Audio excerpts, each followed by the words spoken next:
Hello, everyone, and welcome to our third painting webinar of 2021. We had some technical difficulties, of course, but we are grateful for your patience. And today is Friday, January 22nd. Ay, ay, ay. 2021, if you're watching from the future, we're here and we're painting. Um, and I just wanted to say, what else? We have a fantastic group. And Jen, how are you? You lovely friend, beloved partner.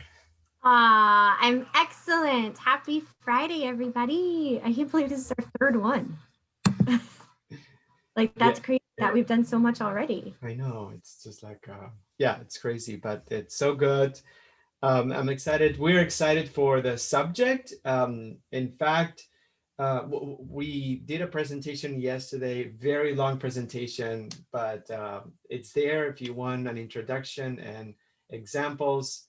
You can watch it. And I gotta tell you, this was so nice this morning. I took a picture, I uploaded it in the folder. I'm gonna work off of a picture just because I want to work on this a few times. um, it was so nice to take a picture of my pillow. I have to say, I mean, I just squeezed it. I slept on it again. I rearranged it. So I did a bunch of things, and finally, I just settled for an image. I love this pillow, and I've used it for a very long time. I can wait to hear. We can't wait to hear your pillow stories. I'm pretty sure you have things you want to share. So this is being recorded. We've done 3 webinars. The toasters was the first webinar, Kamala Harris, and then our pillows. And they're on the website if you want to do the other two. And also this year we are making a push to upload paintings from the series in our gallery. So know that even though a first session, it's now never enough. There's always like so much more that we could do on the painting. We encourage you, if you work later on your own or if you join a studio time session, we encourage you to continue the work. So we would love to feature it on consignment in our gallery. We have a few pieces already, a couple, one sold and one is almost there. So yeah, so I'm gonna get started. I'm just gonna switch the view.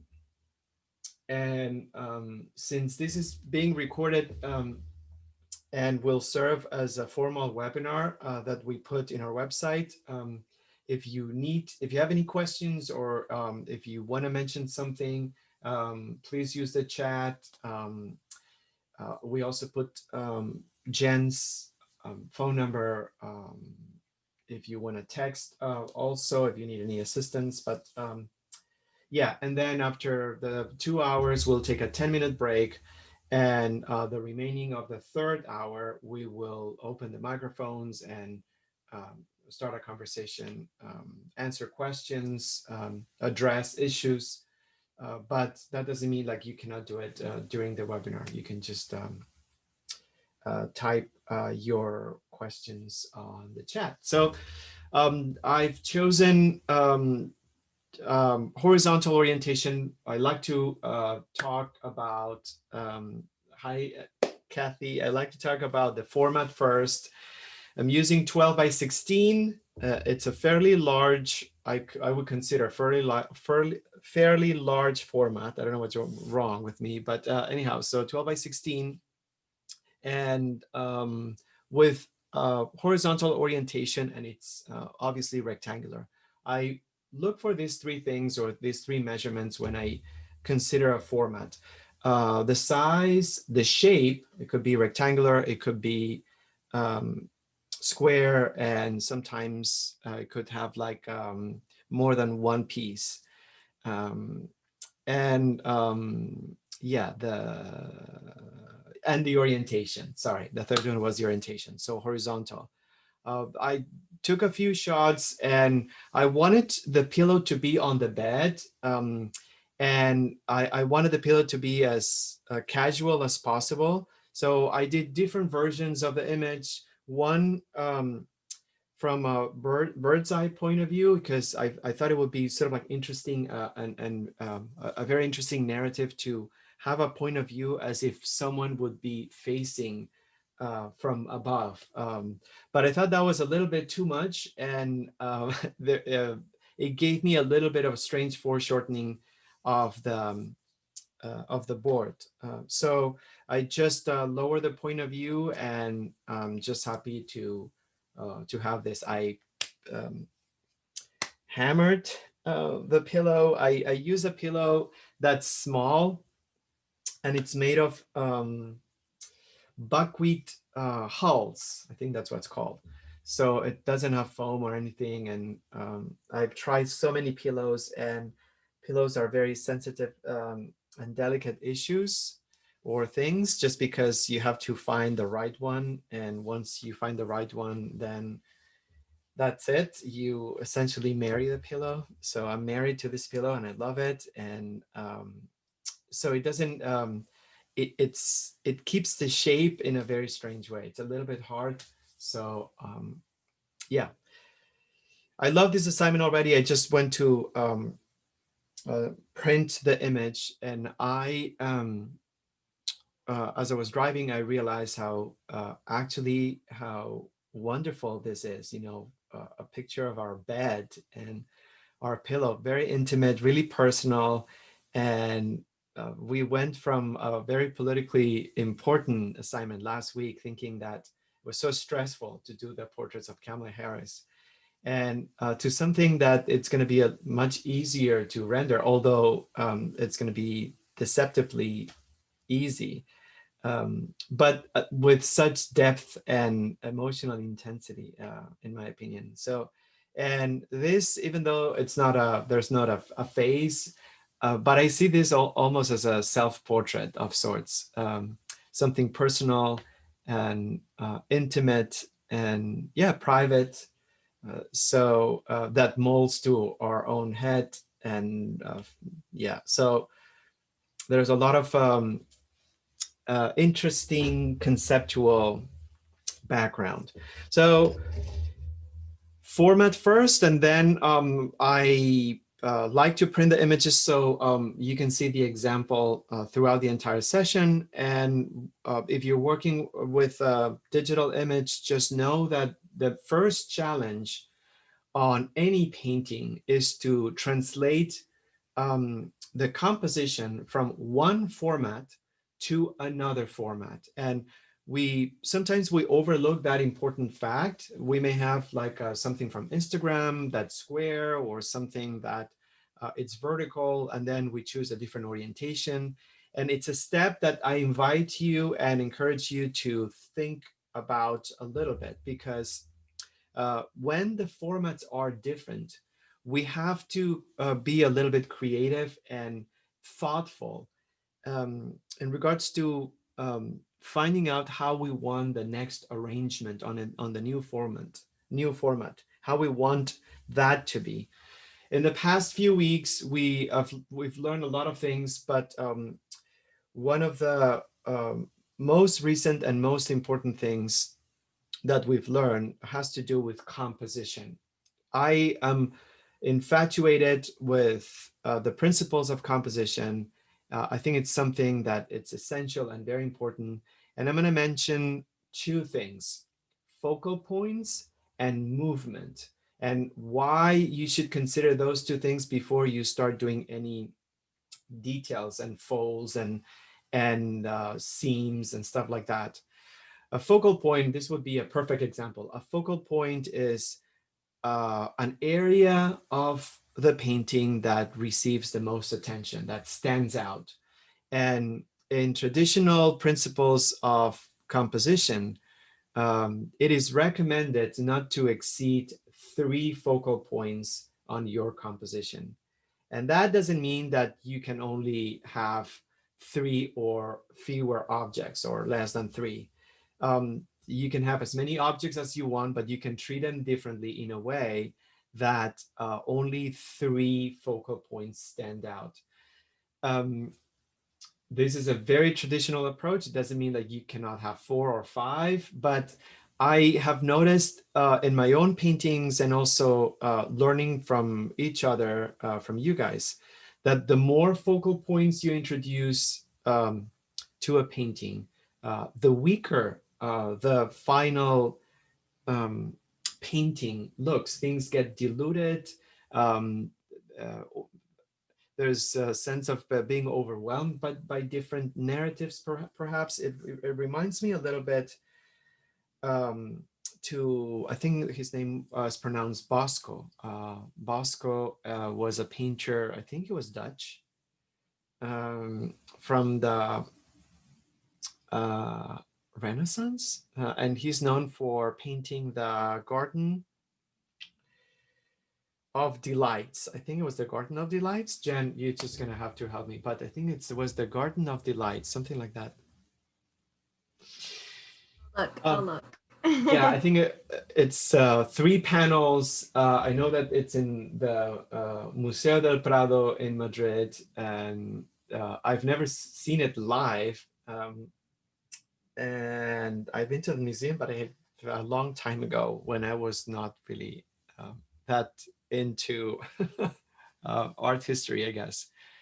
And so his paintings. Okay, Garden of Earthly Delights. Earthly.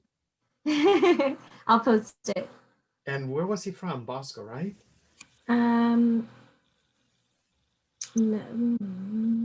Yeah. Okay. It's I don't know how you pronounce it. Bosch. Bosque. Yeah, Bosque. I don't know. Okay. Yeah. I mean, well. Yeah, you're right. You're right where it is. It's definitely Madrid. Exactly where you said, during the Renaissance, and it doesn't say where he's from, but I'll find out.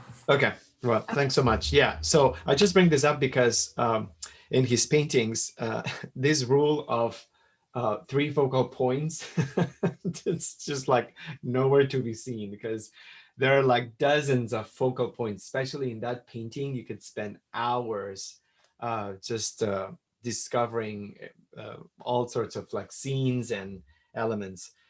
Anyhow, so check your focal points just in case you have objects. We posted a photo of a child, a photo of a painting of a child with a fork underneath the pillow. So perhaps that inspired you to bring other elements in the composition, or the headboard, or anything that you may want to incorporate. But just have in mind that that rule, it's something that I feel it's really good.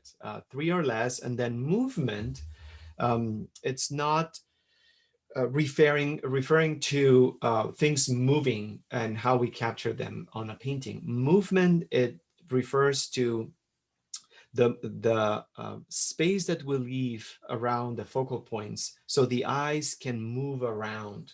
So movement, it's an open field of sorts, an area that it's not trapped or squeezed.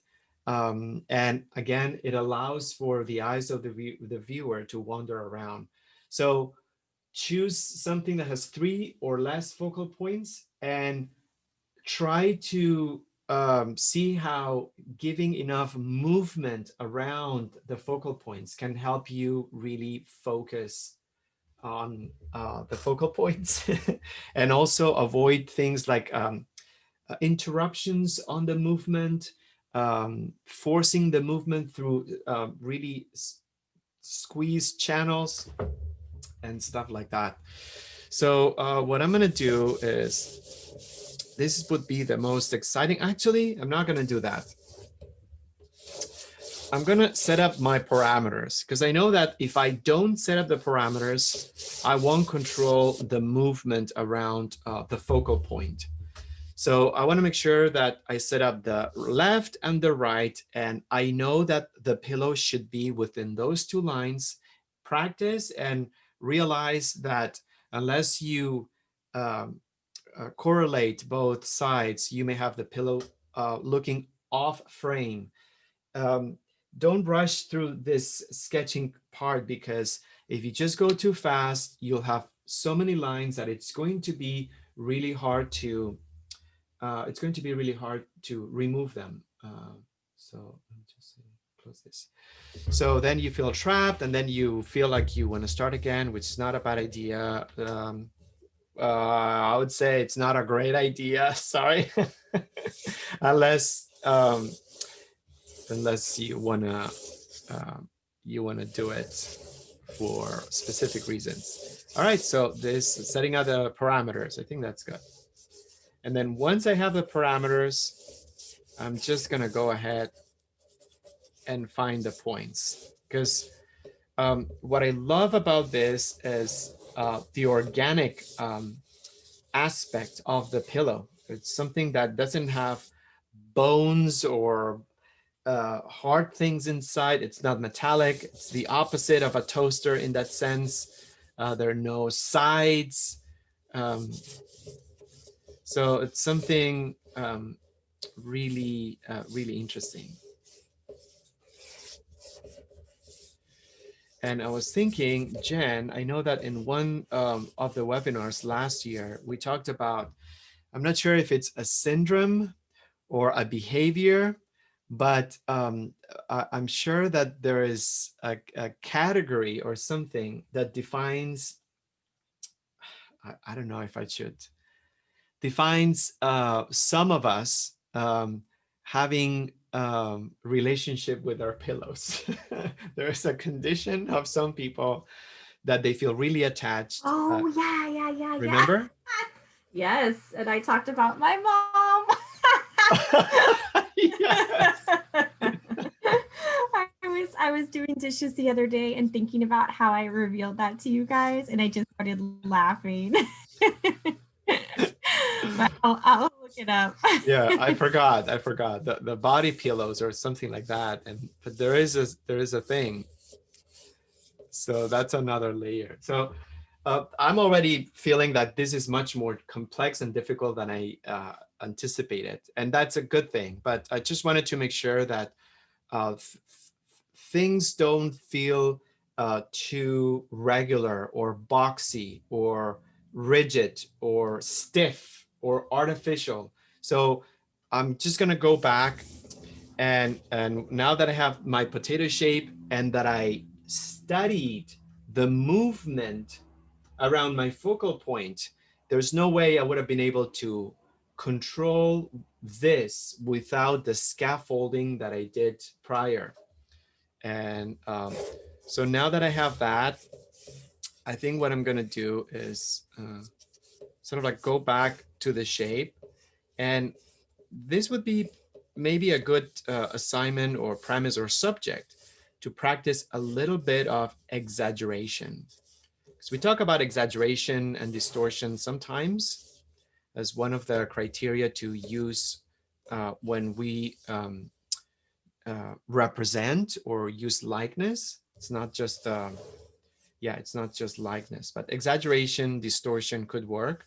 And I feel like with this, I may use it. So because I'm not really trusting my own execution after observing, I'm just gonna try to find out. And certainly I just noticed that this line, it's much more diagonal. So what happens when we try to render angle lines is that the hard edges, or the strong, I would say the strong visual straight edges of the format really conditions, they condition our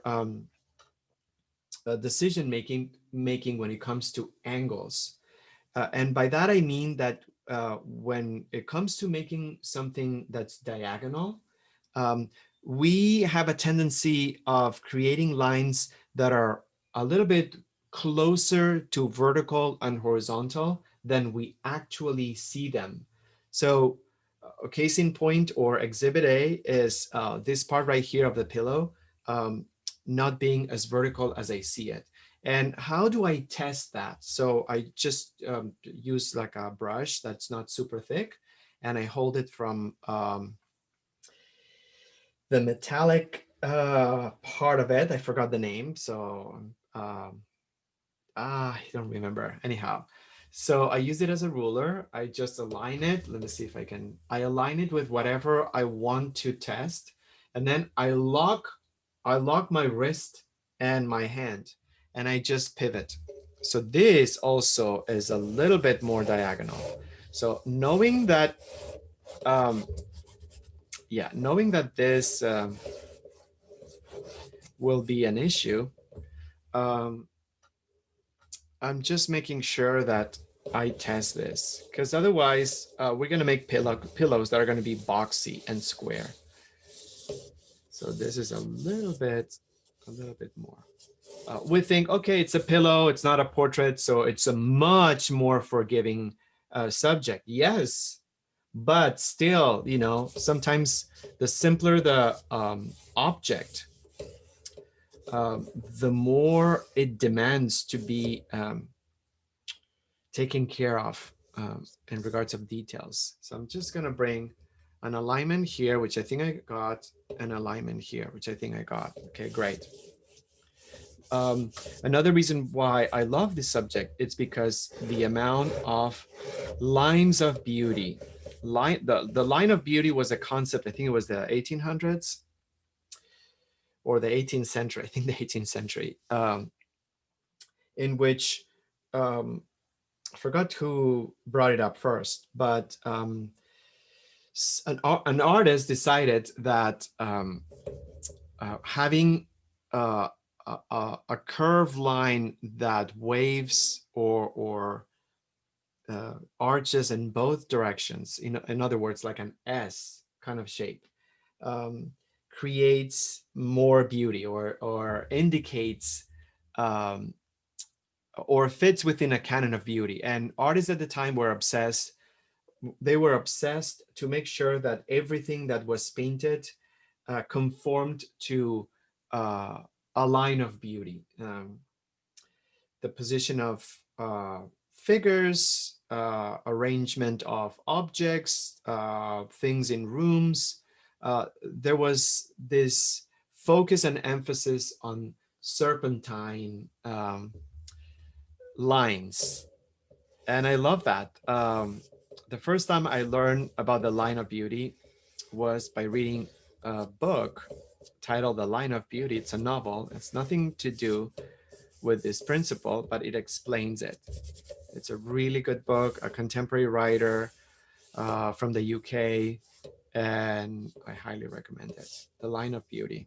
All right, so I got my pillow. I'm so much happier, and you can check the difference between my potato sack and a pillow that feels a little bit more organic. I'm gonna go for that word.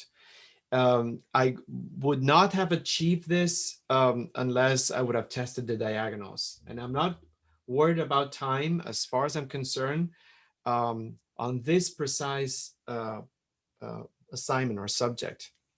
I want to get a good solid structure, and the rest could be loosely painted.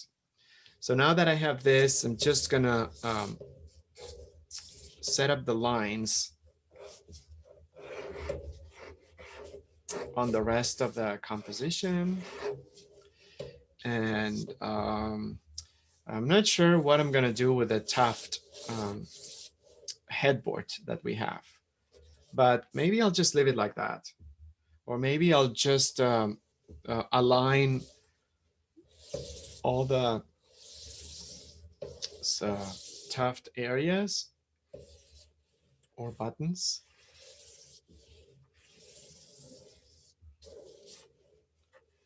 I think that's a good idea. So I know that they're going to be here. So yeah, I think that's a good idea.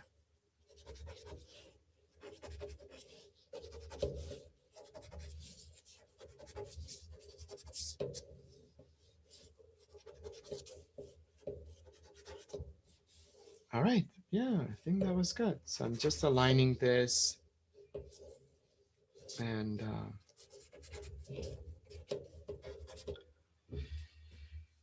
okay, so yeah, that was a good idea actually. Just kind of like get the position, and I'm not sure how much detail I'm going to do with the tuft headboard, but I like the idea of have different qualities of surfaces, because I'm realizing that with the photograph that I did, I'm not capturing too many vanishing points or lines that would give me a strong sense of perspective. I mean, I do have the bed actually being slightly diagonal, and I have the sides of the pillow diverging, which is good. And I also have this diagonal arrangement of the tuft areas, but I don't have the sides of the bed or anything like that. So the reason why I'm saying this, it's because I feel capturing differences in material on this particular painting would be really good. So the pillow and the sheets, they have a harmonious relationship in color and value. But I'm glad that I'm going to paint a little bit of the headboard, which has a same value, but a different color and a different organization.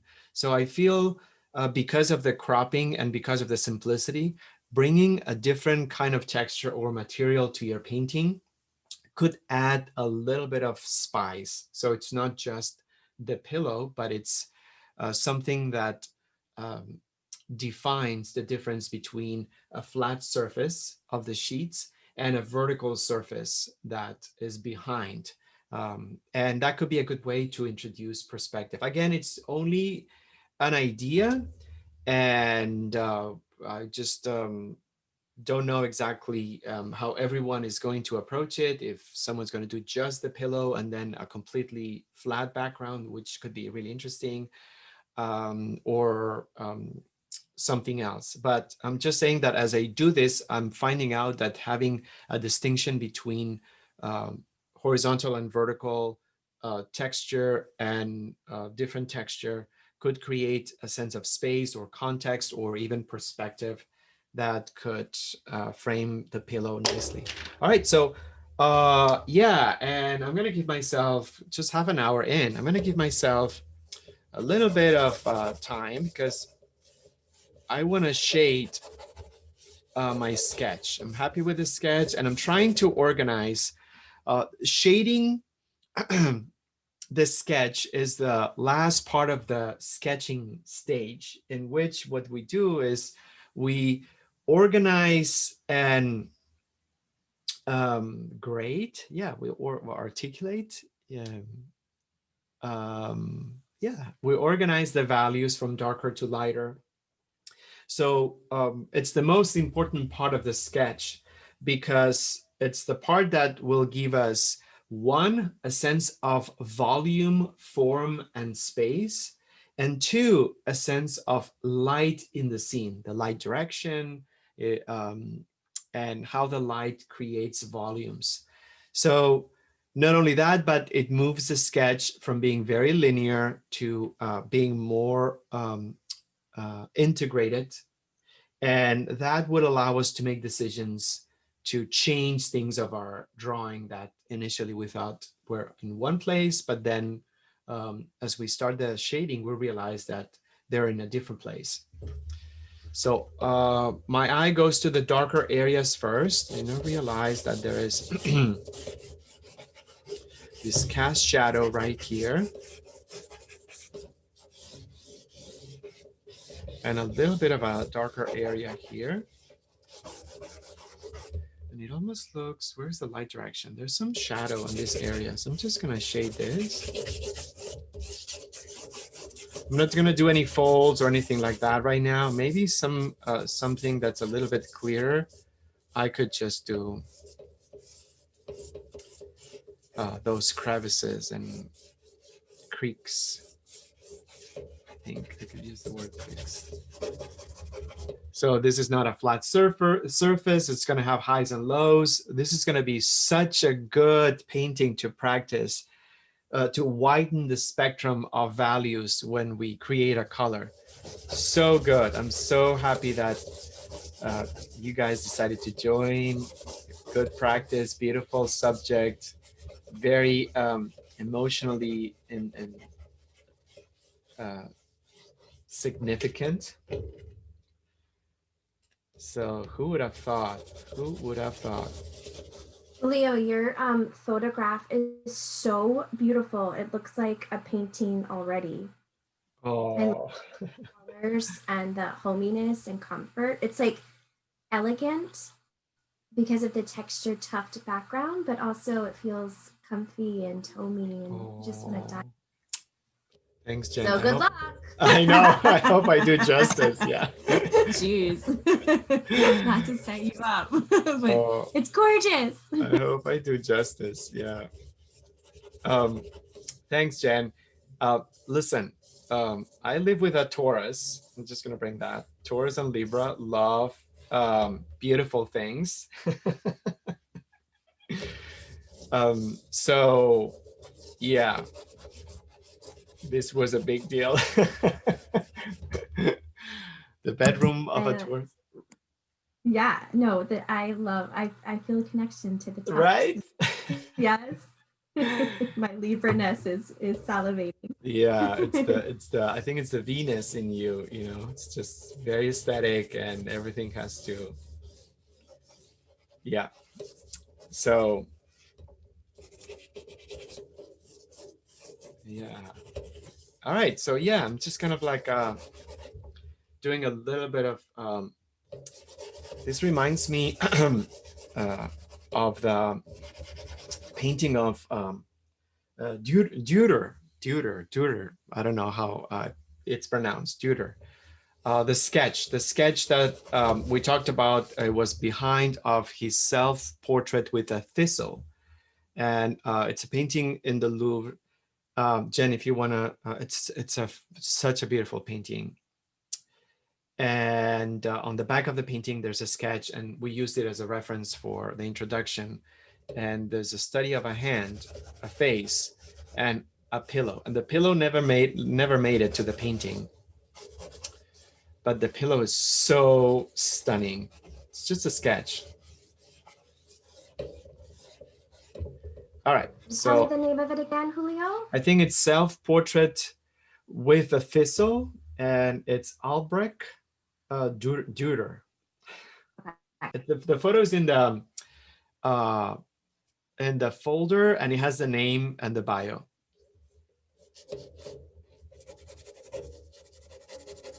And enjoy the portraits, because the self-portraits that he did, they're so, talk about Venusian, really elegant and tasteful, and all those Venus qualities.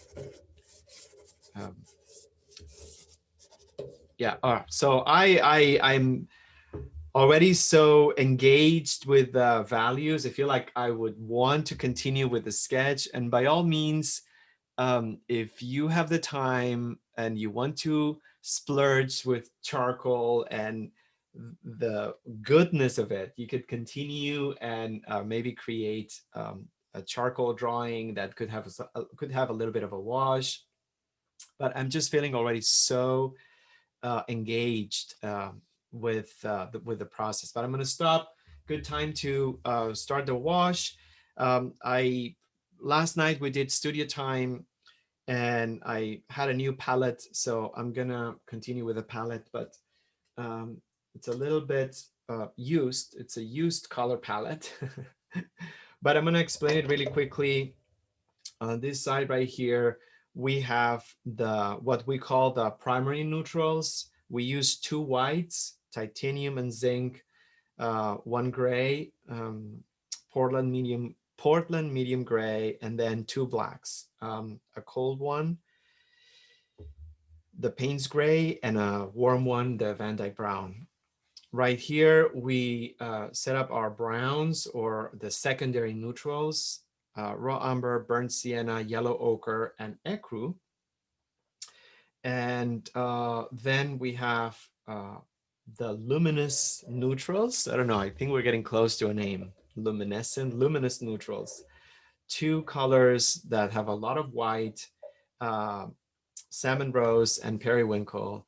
And we use them for light quality, warmth, light reflection, just because they contain a lot of white. And also one has a warm temperature and the other one has a cold temperature. Those two are used for the extra for the portrait. I was doing the Camilla portrait. But notice that it's also when you align or squeeze, you can follow whatever rule you want, depending on whatever number of paints you're using or you have. But one thing that we find useful is to align them or arrange them in value from darker to lighter. So if you put black and then a white and then an ecru next to raw umber, if there's not an order in value, the colors will start getting really muddy and messy, and it's just going to be a little bit more challenging. So organize the colors from darker to lighter if you can, regardless of the number. Two liquids, I'm using the mineral spirits for the first wash and then to clean the brushes in between colors. And then I have my medium that contains a little bit of oil, and we can talk about this later during the critique if you have any questions. All right, so I'm gonna use my rag. I'm gonna bring a big brush, and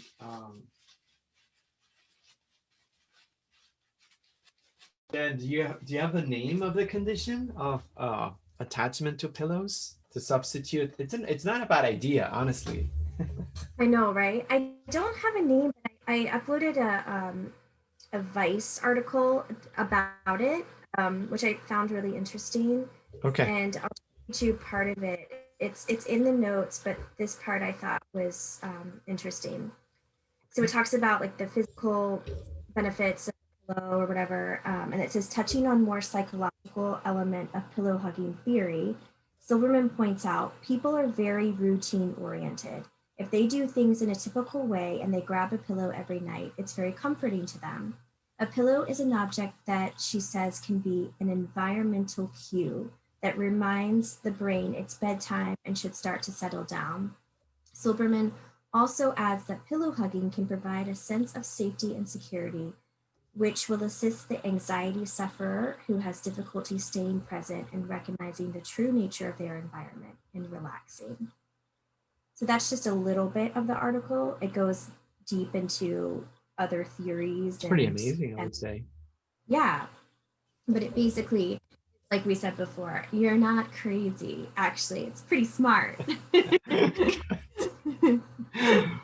Good. I'm glad you said that, because when I read it, I just totally got it. I got it.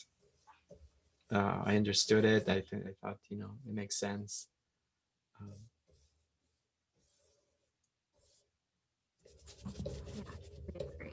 I wonder if there are any of these, is it called body pillow for sale? I mean, if there is any kind of like market for pillows that are, the function is to support rather than just put under your head. Because I feel like, there's gotta be some sort of a market for it, someone wants to buy it. Oh, completely. Yeah, I mean, I just even walking through Target, you see how many body pillows there are, and different kinds of textures to put on a body pillow, like jersey versus more of the linen, or like and then there's decorative ones. There's a huge. As I was doing some research with this, I found some shaped like people. Oh my gosh. Like one that kind of had an arm. Oh my gosh. I'll try to refind it and I'll post it. Okay. Yeah, yeah, would love to. I think that's really interesting. I mean, really interesting. We take it for granted. We take this object for granted, but it's fascinating to learn what it can trigger. A good in a good way, not not in a bad way. So I'm doing the wash, and what I'm trying to do with the wash, I'm trying to stick to the basic values that I have. And I guide myself with the amount of charcoal that was on the painting. And I knew I had to stop early because there's a point on the sketch that if I take it too far, then it becomes more formed, more detailed, and it turns into a formal drawing. And then going back or going from the formal drawing to a wash could be really frustrating because things that we've done that they look beautiful, then we just lose. So I always try not to overwork my sketch and make sure that it keeps the look of a crocus or a sketch, something drafted quickly that informs me of the structure, the position, the arrangement, and a little bit of the deconstruction of the values. But I try not to go beyond that. Once I have that basic sketch, not a formal drawing, and I have to refrain myself from continuing it, then I'm able to identify the areas that are darker, and I work by value. So I put more mineral spirits, and I'm using a little bit of gray and a little bit of the, whoops, that's a lot darker. I'm not using color right now, just the primary neutrals. Whoops, it's super dark. Oh, yeah, yeah. So I'm just gonna use the neutrals right here, and that's it. The rag is your friend. The rag is your friend. So use it. I lost all the buttons area, but that's okay. The purpose of the wash is to seal the painting surface. I'm moving from talking about format to talk about painting surface, which is the material that we're going to paint on. So the painting format, I'm sorry, the painting surface is very important. Depending on what we select, we will have to deal with more or less mineral spirit. The ratio of medium and paint will vary. So it's something to really pause and think about, because there are many painting surfaces, and each painting surface, each category will give us a different look on the painting. And I don't think people talk about this enough. So personally, the most challenging for me is the canvas material. Because the pre gesso or the pre-primed canvases that we buy, they don't have enough gesso, and the little tiny pockets, they slow the brush stroke. It becomes challenging to apply paint. I end up using a lot of paint in order to get more coverage. um, I find them very challenging when they're so raw. So uh, what I do is I always add 2, 3, 4 layers of gesso on top of them, with the intention of um, making the little tiny pockets as flat as possible. When you see this fabulous old paintings in uh, museums, they look very flat. If they are varnished, the varnish reflects um, the light evenly. And those are canvases. So they're the same material or similar material that we use. You will never see micro pockets on an old school painting. So if you are using a canvas board, don't panic and don't throw it off the cliff, as Dina always says. Hi, Dina. You just have to adjust your liquids and yeah, your mixing. You'll end up using more paint, and you just have to be a little bit more mindful. And then on the other side, wood panels or wood painting surface that it's primed, it's smooth, no pockets. It's a very uh, luxurious surface to paint on. It's more expensive naturally. And we're talking more expensive, meaning a canvas board could be, I don't know, $4. And I'm sorry, yeah, a canvas board and a wood panel without the cradle could be $9. So it's not super crazy, but if you paint a lot or you have a lot of pieces, it adds up. All right, so I'm done with my wash. I started with darker notes, and this is just to it's just to prime the surface really and to seal the charcoal. So don't expect this to just give you anything recognizable or some sort of like wow factor.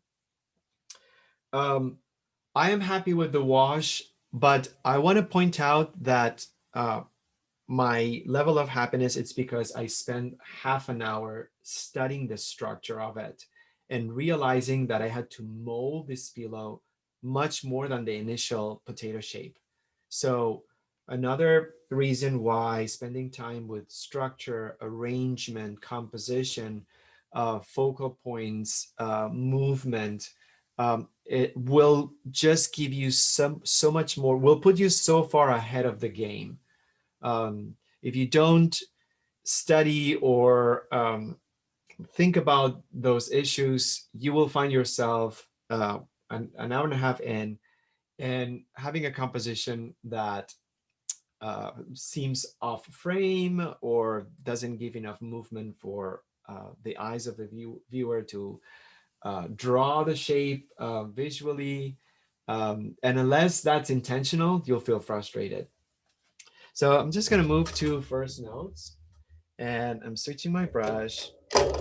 And first notes is when I add a layer on top of the wash that has a little bit more opacity. This was applied in a block out manner, fast, quick, and just blocking out different areas without much attention to detail. With first notes, I switched from the turpentine to the medium to start creating a consistency that's slightly thicker, not super oily, slightly thicker. So it sticks, it covers, and what I do is I start to piece together smaller blocks of paint. So there's no blending and there's no detail work. It's mostly yeah, it's covering areas by value, or creating color fields that feel very mosaic-like. And I'm gonna bring a few of my medium brushes. I like to bring in my hairy guys, the old hairy dudes. Oh, let's see. Which are old brushes that are all messed up, but are perfect to create blocks. And then a medium brush that's young and not hairy. So something to create more contours and edges if I need to. I don't think I will, but this is a newer brush and very polished. So I'm gonna start with the older guy, and So in regards to the colors, on the first notes, I like to start studying the color of the image. And I was mentioning this last night. No matter how many years we've done this and how much practice you put, um, I always feel like 100% of the time when I mix colors on the palette and I try to get closer to what I'm looking at, whether it's a photo or an object, they never match. And that's fine because that's not the priority or the goal. But they're so off from each other. I have an idea of what this color may be, and it couldn't be further away from the actual color. So if you have seen some the painter studios, you'll see that the walls are covered with brushstrokes of color samples. Traditionally, artists like to test always the colors they make on the palette against the colors of the subject that they're painting. So you see a lot of like bits and pieces of painted color. Um, it's a good idea, and it's just a way of bridging our observation to our execution, because we start mixing things on the palette thinking that our eyes are seeing that color that way, and there's so many factors that come in that uh, change the mixture, our color sensitivity, our habit to understand pigmentation, the light direction. So what I like to do is, yeah, I like to test it. If you have a printout image, you can just test around the image. If you have a screen, you can always create the paint and have some paint on your bristles and put it against the screen to see if it's similar or not. But what I like to do is I get a piece of cellophane and I like to just bring that piece and put it on top. I'm going to study the color of the sheets, I think, because I know it looks gray, but I don't think it's Portland gray. So I just want to, yeah, I just want to study the color. So maybe I'll use my young and groomed brush. And then I'm going to start with the gray that I have. Just bring a little bit of gray and I add it on top. So when I mix colors, I do two things. I always look at the value first, number one criteria. I look at if the color that I'm trying to match is darker or lighter, because I think that's a much more important criteria. And I think value-wise, it's very good. It's very similar. So I think I got the value. But there's a warmth in that gray that the neutral gray doesn't have. So once I'm happy with the value of the color that I'm going to use, then I decide how warm or cold that color actually is. So since I recognize there's a little bit of warmth, I think I'm going to bring a little bit of pink to that color, a little bit of pink. And I'm gonna test it.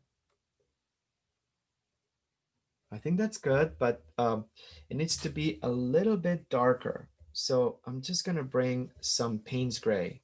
When I added the salmon rose, it contains a lot of white. So naturally the mixture, a little bit of pink. So this is the alchemy part of painting. When I test, ooh, this is looking a little bit much more interesting. I test the colors, I study the composition, I try different mixtures. I think that's good. Well, definitely this is good here. And if I want something darker, this is too blue. I'm gonna test it right here. This is too blue, so I'm just gonna bring some gray and a tad of burnt sienna. Yeah. Okay, so got it. So I don't need, so if you notice, I just created, let me see if I can show you this, but I just tested, let me see. So yeah, I'm just gonna put it like right on top. Let me see if I can, but I tested some grays, and on the bottom part, some of these grays, some color samples, and I realized that it's not purely gray. It has a little bit of pink and a little bit of Payne's gray to make it darker. And also, I had to tone down some areas with a little bit of burnt sienna to pull it back. So now that I understand the structure, I can be a little bit freer and more intuitive in regards to um, what areas will be warmer and which ones will have a different cast. But without doing this work, I just feel like point blank mixing colors. I always find myself creating something totally different. So I'm gonna follow the wash value. I'm gonna follow the wash value and start doing darker to lighter.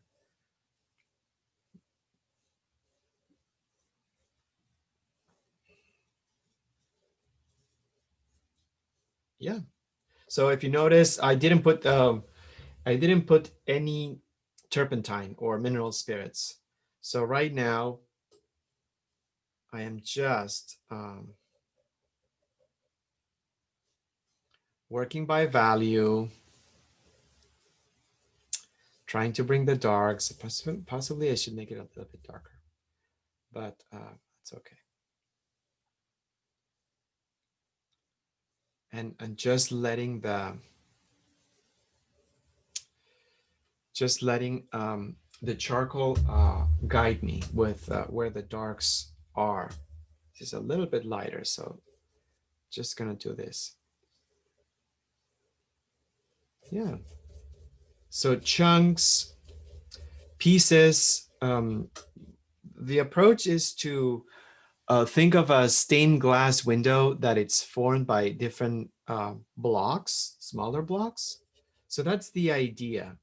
Just to arrange, compose, place smaller color fields that block out our wash, and start incorporating a sense of the color and also the value. So I think that's it. In regards to, this is a little bit lighter, so I'm just gonna bring some titanium white and some pink. So because of the simplicity of the composition, the subject will demand more attention to detail. And I love when that happens. The busier the subject, let's say a landscape, an urban landscape, then it seems more complicated, but in fact, it just gives us more permission to be less attentive to the details on each part of the painting. But with this, yeah, I just want to be a little bit more, attentive. All right, so I'm starting to create highs and lows, but in a very pixelated way. So I think I have a strategy. So we're halfway through, and with 1 hour, I'm glad that I did the sketch, the wash, and I'm starting with first notes. I think I'm okay with time, but I'm going to come up with a plan because I feel like it's very important to be as efficient as possible with the time that we have on hand. So I think I want to see how far I can go with 15 minutes, how far I can go with this area. Then, depending on how far I can go, I'm going to dedicate another 15 minutes to the background, matching the color, finding how I can make that turquoisey, ashy turquoise, and see how much detail I can get. And then the last half an hour, I'm gonna break it down into 15 minutes for the pillow, and then pause and assess where I'm at, because I feel like I need to dedicate equal amount of time to the 3 areas I'm able to identify on my painting: the sheets, the pillow, and the headboard. And then after that, depending on what I want to really stand out, I can spend the remaining 15 minutes maybe on the pillow alone, or maybe break it down into the pillow and the headboard. But very important for me to have the beginnings or drafting a strategy so I don't get absorbed into working on the sheets for an entire hour. It's okay if that happens, but know 2 things. And number 1, that it's um, it could take a longer time to develop something that feels solid. So we may have 3 or 4 hours, and we will be exhausted by the end. And if we only concentrate on one part of a painting, we will have a very unfinished piece, very, very unfinished painting. And number 2, when we leave something so unfinished and we have to get back to it to develop it, the second pass takes much more discipline to actually bring yourself to do it. So every time you initiate another session on a painting, it becomes much more challenging. It just it feels like yeah, it just becomes more difficult. So be smart and efficient with the time that you have. Come up with a strategy. Even if you paint after and continue painting and dedicate other sessions, be realistic. It will be much harder to bring ourselves to sit down or stand up and continue painting. So do as much as possible in the first session, accomplish as much as possible, and that may require to break up your areas of work into different time slots. All right, so I just burned essentially some time here. And I'm just gonna bring this color. All right, I feel like this is a little bit more neutral. Oops. I'm using the medium and yeah, a little bit more neutral. I don't think I'm going to do any folds, but let's just do it. Yeah, let's just do it. So to make folds, oil is the best just because the paint doesn't dry and we can manipulate it. So I'm gonna bring first with the folds, just mark the darker area of that wave as if you were drawing it. So look to an undulation. I think that's a word, undulation, a wave. Identify the position. Try to find out what tone the shadow of that wave or that wrinkle is, and then just mark it. It's the beginning. You need to go from darker to lighter when you paint folds. And the first thing that you need to do, you need to anchor those shadows of the fabric.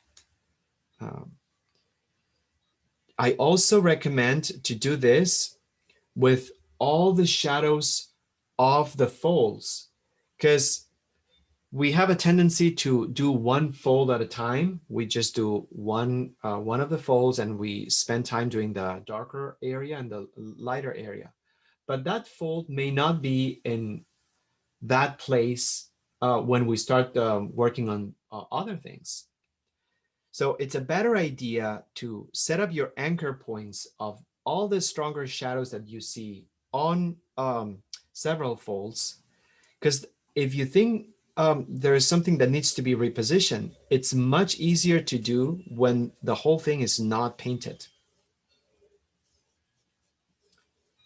And that's something that, by the way, we don't have to be accurate in regards to the number of folds that we're painting.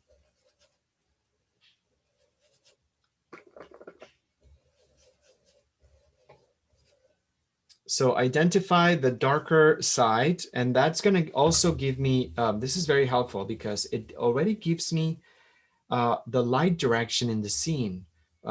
One of the things that we do when we try to paint folds, we don't think of light direction. We just see one fold and then we paint it. But we don't correlate the light direction of the fold with the rest of the folds.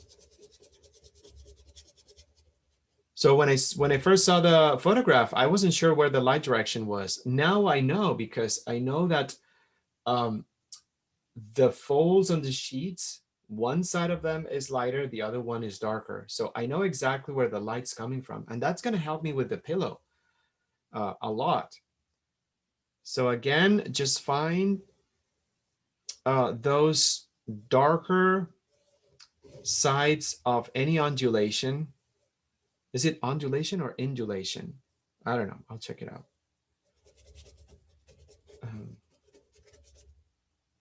I think you're right. Undulation. That sounds right. Thanks, Jen. Yeah. Okay. So this is a little bit too dark, so I'm just gonna.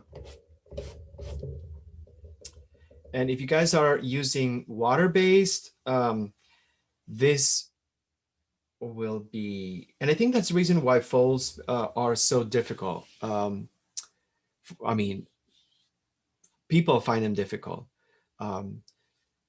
It's good to do folds with dry material. Practice folds with charcoal, with pastel, because you can manipulate the values and you can blend really well. So, and we've done that. I remember a while ago we brought, I mean, that was really bonkers. We brought support, I think it was cardboard. We painted it pitch matte black with black gesso. We brought that Michelangelo sculpture of the Virgin Mary. There's a copy at the Forest Lawn. I forgot the name of it. And we just decided to sketch, I mean, to use pastel to do the drapery. And yeah, it's wonderful. It's so satisfying. It's so satisfying. If you use a water base, the paint will dry on you, and then it's much harder. And I think that's the reason why people feel like this is so hard. So if you're using water base, if you're using acrylic, Dina, you already know, use a retarder medium. A retarder medium, it's a solution that keeps the acrylic wet a little longer. So yeah, just place your darks. That's what I'm doing right now. Placing the shadows of, and then you can assess. So this, I feel like already looks good in regards of structure and separation. Perhaps I identify a little bit of rhythm on the folds. I feel like it's not as equidistant as I made it. So I'm gonna bring another shadow right here to break up that regularity. I don't want this to look like a pattern. The difference between a pattern and something rhythmic is that patterns are based on repetition. And when something repeats on a painting, the viewer will see it as a single unit. So if anything feels the same in color, in size, in shape, and in distance between the different objects, that immediately falls under the category of a pattern. And the problem with patterns in paintings is that whoever looks at the painting will look at the pattern, will connect the fact that that's repetition, and will see the whole thing as a single unit, not as separate things. So apply to a visual example. I want to break this so it has more of an uneven spacing between them, because otherwise this equidistant aspect will make this look like a single unit, just like different bars. So I wouldn't say avoid patterns in any painting, but what I would say is work towards recognizing when they happen and mark them with a red flag. How's that? So yeah, patterns are not our friends. Rhythm, on the other side, rhythm is our friend. The distinction, there is a repetition, but it follows more of an organic rule. Rhythm, yes. Patterns, All right. So essentially you would do this with all the folds. Since I decided that I'm going to work 15 minutes on this, it's already 15 minutes, but it's okay. I'm going to do the second part. So once you have this, then you can bring a lighter value, and align it on the side of the fold that reflects the light. You don't have to be, we don't have to be precise. It doesn't have to be clean or tidy. And certainly we don't have to blend. In fact, I would not recommend blending at this stage. Just align it there, right next to the mark that we made. Oops. You use the first line, the shadow, as the anchor point, the reference, the line that will guide you to pair the side of the fold or the undulation. In this case, it's like undulation, I guess. That's lighter. I mean, on this fold right here, that's a different story. Maybe I'll just tackle and I'll talk about this differently later because it's tucked. So it's not just a wrinkle, it's actually tucked. So I think that's going to be really good. But this could be a good entryway or level, sorry. A good entry level to just practice highs and lows and how to organize them.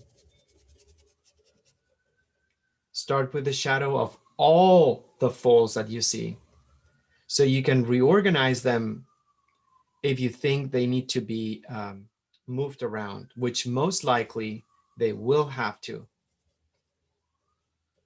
And then you can pair the lighter part of the lighter part.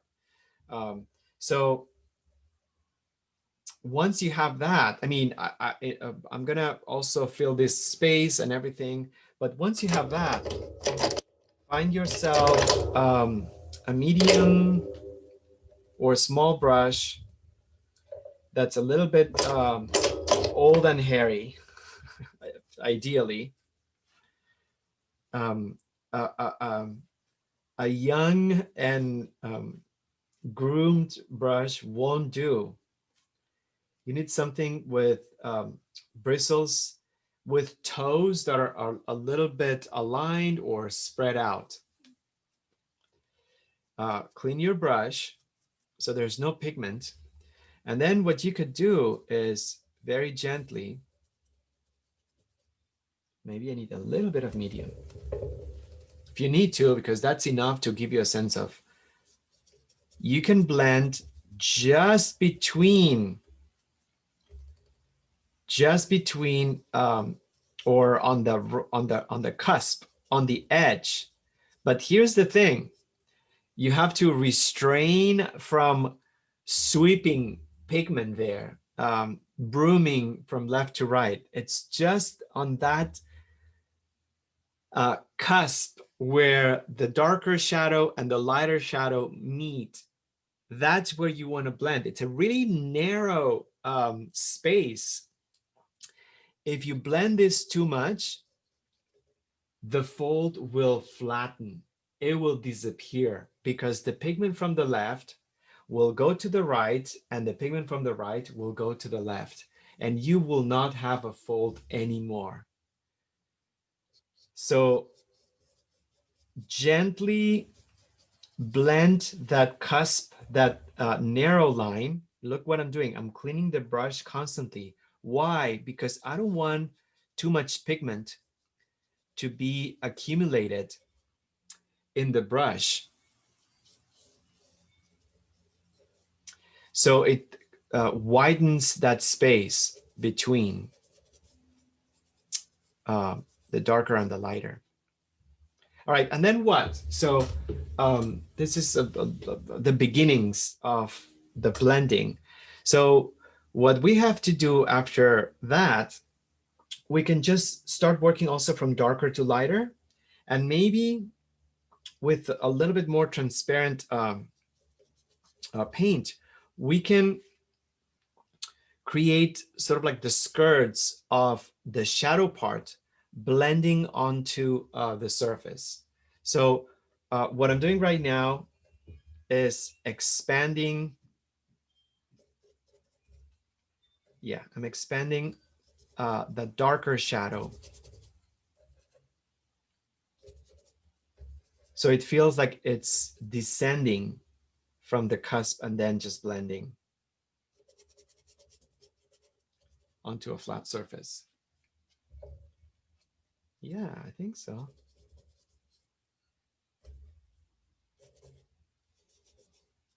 Oops, I just picked up some dark.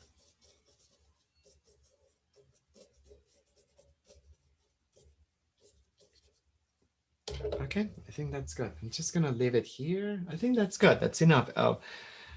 Your biggest enemy here is overworking the fold. If you put too much paint and if you go back and forth too many times, things will start to bleed out of the lines. The blending path will start widening. The darker pigment and the lighter pigment will not become distinct. And then in the end, you'll have something really hard to work with, because once you have too much paint there, then if you want to bring back the darks, it's just going to be hard. So if that happens, I recommend you wipe off that area and then reapply it again. But yeah. All right. So Jen, I know that this has nothing to do with painting, but last night I read that there's going to be a monster storm on Wednesday coming here. Like everyone's freaking out. Did you hear about it? I see in my weather app that we're supposed to have a lot of rain next week, but I didn't know that it was a storm. Oh, I mean, I don't know if it's, yeah, it's just like massive. Really? Yeah, like super. I mean, the way they explain, maybe it's just like the way people talk on the internet. You know, they make you scared for everything. But I was like, oh, Yeah. Jesus. So it just sounded really bad. So I see these clouds and I'm already, anyhow. There's a chance it's going to rain today at 5. Oh, But who knows? I don't know. It's sunny here, so who I know, knows? no, it's beautiful. Okay. So I'm just, of course, I shouldn't be doing this, but I'm just going back to the shadows and refining them again. I'm just going to stop because I said 15 minutes and then it's more than that. So I need to also blend this area. All right, and let's not forget, I mean, two things. We're not recreating a photograph. We are translating it. So let's not get too caught up with being too ambitious in making our thing photographic. So that's number one. My initial advice, or my strongest advice, is like, don't overwork it. Just try to simplify the rules, darker to lighter, and then darker notes first, and then you just put the lighter on the other side. To me, this is enough effect to start with. And I know that I can go back and then create more variations, but um, I like the way this flows. Um, I mean, listen, we're not trying to be John Singer Sargent here, because he was just out of this world. But I'm going to bring up his name. And Jen, if you have time, the way he did Fabric and Wrinkles, it's so ridiculously mind-blowing, because you see the painting from afar and then the silk shines. I mean, it's just like nuts. But when you get close to the painting, and luckily, the Getty Museum, I think, has a few. There's and the Hammer Museum has one.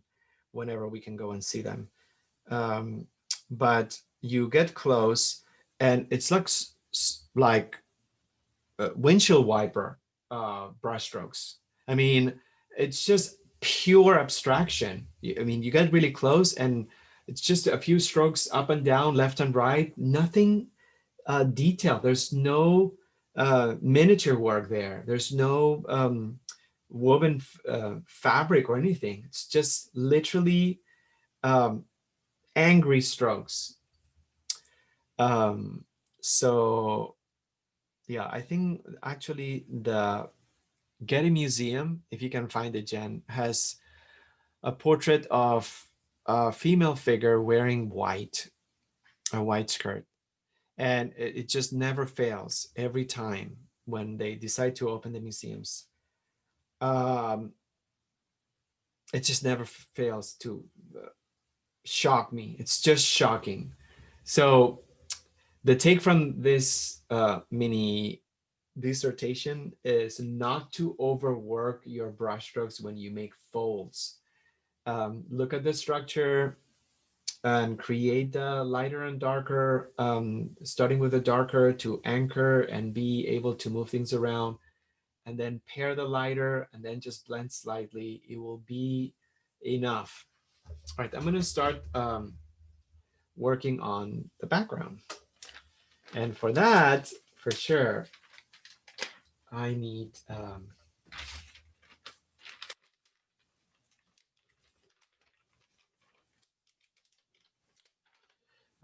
yeah, and we need the rain for sure. And it's gonna rain for days, apparently. But I always feel bad just because, well, for starters, there are a lot of people that cannot be under a roof, and I just don't know. And it's gonna get really cold also, they said. It's just, I don't know, it's just tragic and it's wrong. And second, just like anyone else, we had leaks in this house, and to fix leaks, it's expensive, and some people can fix leaks. And I always think of people that they have leaks and they cannot fix them, and they're gonna, when there's a huge storm, they will get water, and it's just, yeah, it's not fun. All right. I don't know why I said that. Good thing we live in Southern California, right? I mean, a storm is coming and I'm freaking out. And some people don't see the sun in months. I mean, I don't know. I'm gonna bring my Ziploc of blues. And and I think I am going to cheat right now, a little bit, because we have a blue called, this is my Ziploc of blues, and we have a blue, and we encourage you to organize your colors by categories, whatever you want, whatever category. They're much easier to find. Radiant turquoise. I'm gonna pester you, Jen. Can you find out the other two pigments, or the pigments in radiant turquoise?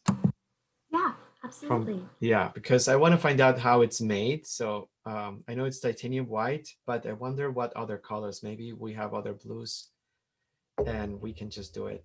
but yeah, it's a nice turquoise color, and I just want to bring that note. It's highly pigmented, and I know that I'm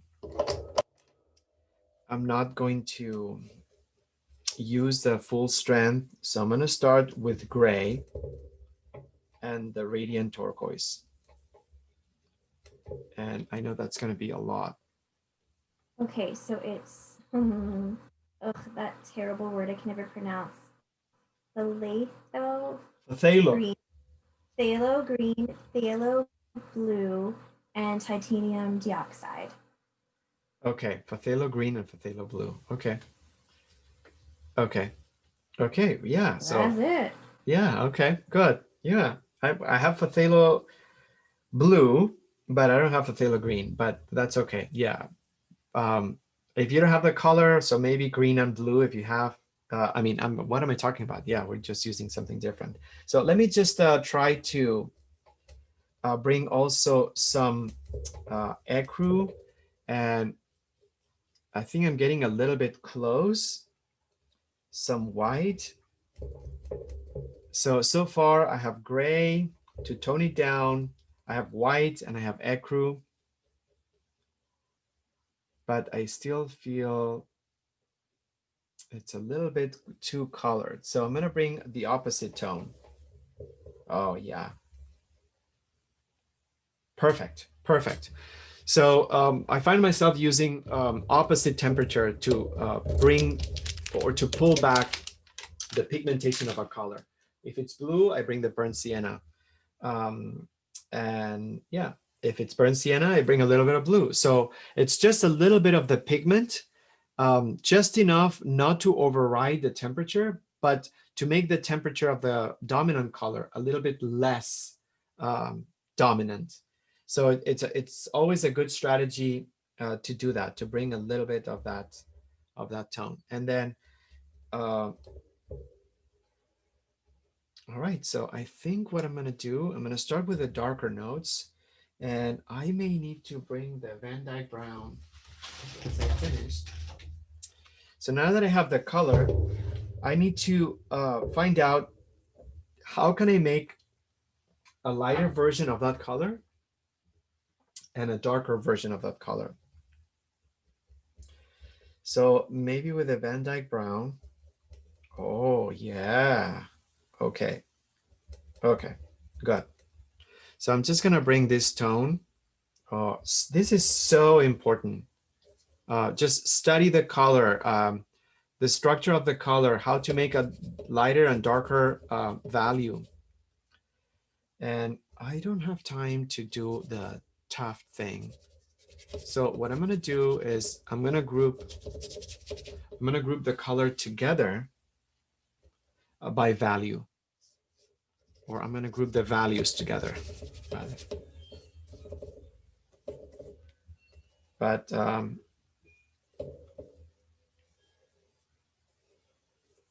I'm just putting the darker notes now. And I know that there's dark right here, and there's dark also right here. So bringing the darks. As far as I'm concerned, I'm still doing first notes.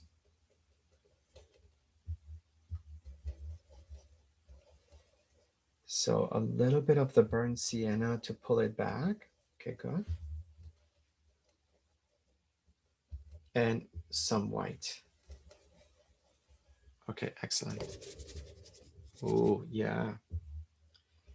And what I'll do now, this is a little bit, it's much lighter. So I'm gonna make a lighter version of it. And I'm gonna bring it right up here. Oh, love this color.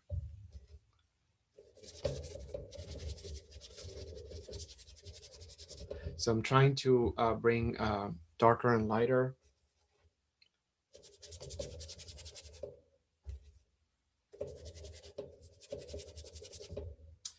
And I was talking to Kian this morning and telling him about the history of the pillow, and that only women in labor were supposed to use it, and he was just flipping out. It's like, He didn't know. Um, and men didn't use it because it made them, it was too fragile. That just blew my mind.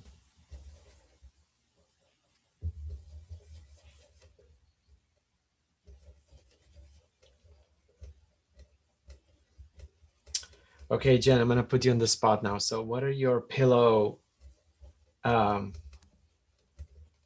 things?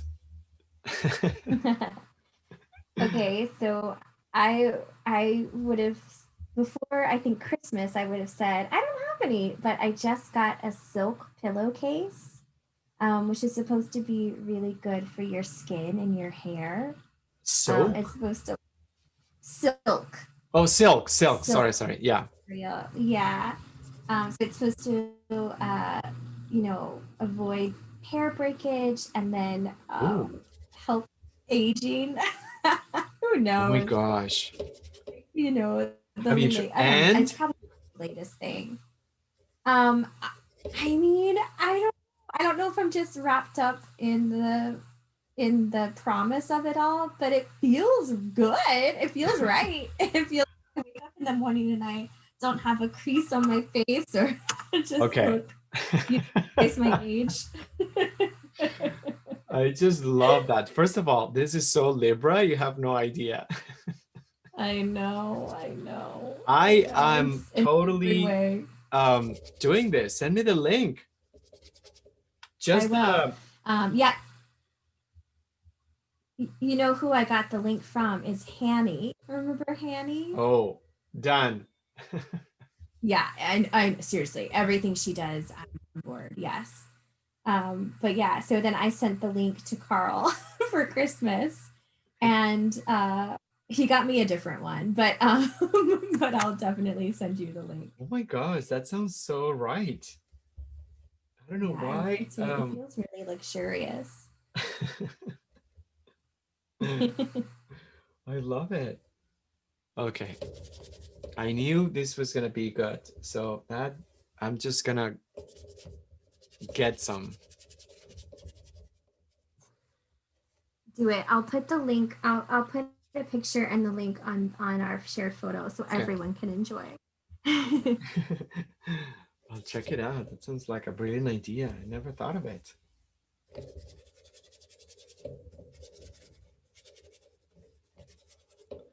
Um, so the way I'm treating this is because of the tuft texture, I'm just creating blotches because the tuft creates such an intricate dance of highlights and shadows on each of the pockets. But I just feel like I want to get the color down first. So I'm a little bit untidy and chaotic in just painting those areas. Just want to block it out with this. And also I feel like just having a distinct approach. So it's not flat and it doesn't have stripes or lines. So I think that should, yeah, that should be good for now.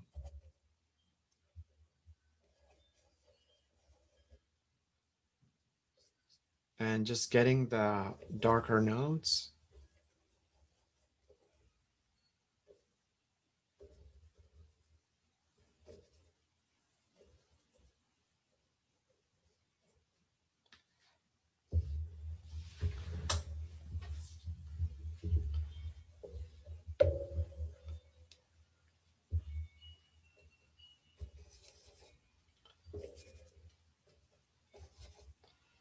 And this is good. Actually, I'm glad that I made the plan because what I'm gonna do is instead of like having extra time to see what would need focus, what I'll do is I'm gonna dedicate the remaining time to the pillow, just kind of like work on the pillow and yeah. And this will require a little bit more time. So since next week we have 2 studio sessions now, it's so helpful. I'm just gonna continue adding more notes. because I feel like when a painting subject, it's sort of like mundane or yeah, mundane, quotidian. I can say that word, right? Yeah, quotidian. Um, there's so much beauty in that. So I feel like sometimes the paintings that we've done with objects like the toaster or whatever we've done before, the candle, for example, there's beauty in their simplicity.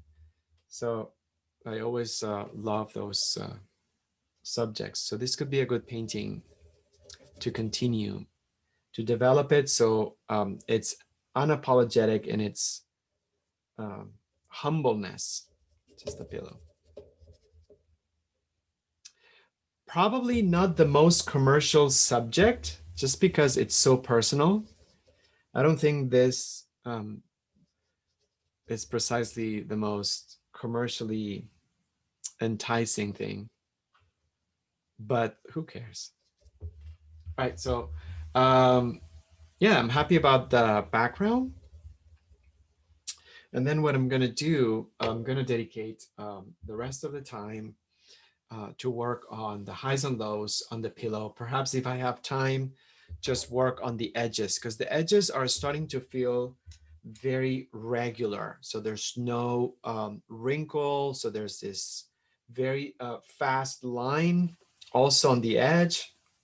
So this is an area that I definitely want to put some attention, because I don't want the edges to feel way too regular. And by regular, I mean without this idea of having imperfections. So, and I also want to ground the pillow. I feel like I haven't put enough dark. So look at also the point of the points of contact of the pillow with whatever surface the pillows is on top of, because those shadows will be fundamental to create the idea of an object that's on top of something. So yeah, let me just get started. So medium brush, and then I think I'm just gonna do darker notes. So perhaps I'm just going to bring this, and perhaps what I'll do is similar to what I did before, paints gray and some pink. I think I'm gonna try to bring the dark parts of the fold and start making my marks.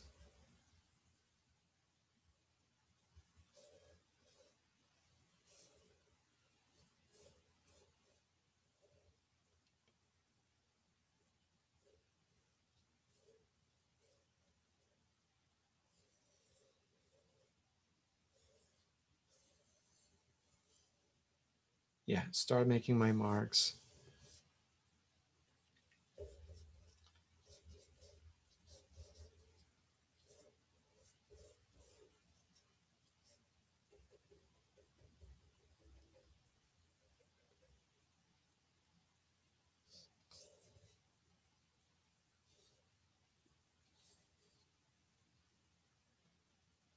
Yeah, I think so. I think I have this. And then what I'll do is um, I'll just pair the darker ones, the dark marks, with some highlights. Oops, I just used zinc white and I need titanium white.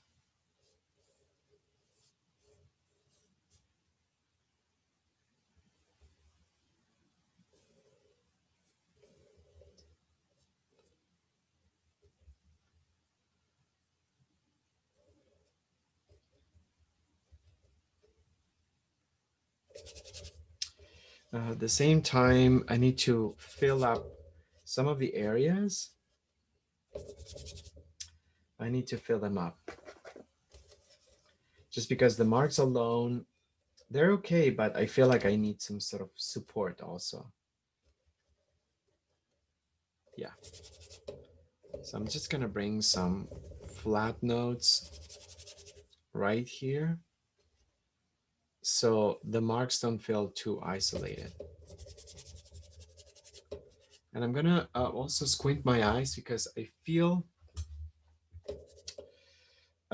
that area is not uniform in value. There's a little bit of darkness on this part right here. So let me just try to see if I can, maybe the wrinkles here are smaller and more repetitive.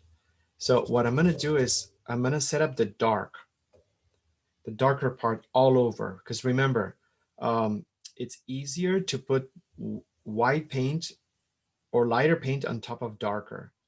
So if I want to create more of a textured area on this pillow, I'm better off bringing the darker notes here and then making the lighter marks on top of it.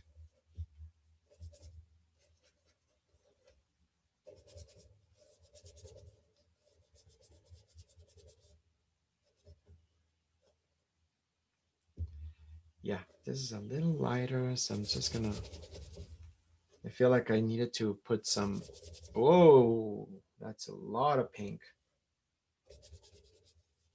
That's a lot of pink. It's okay.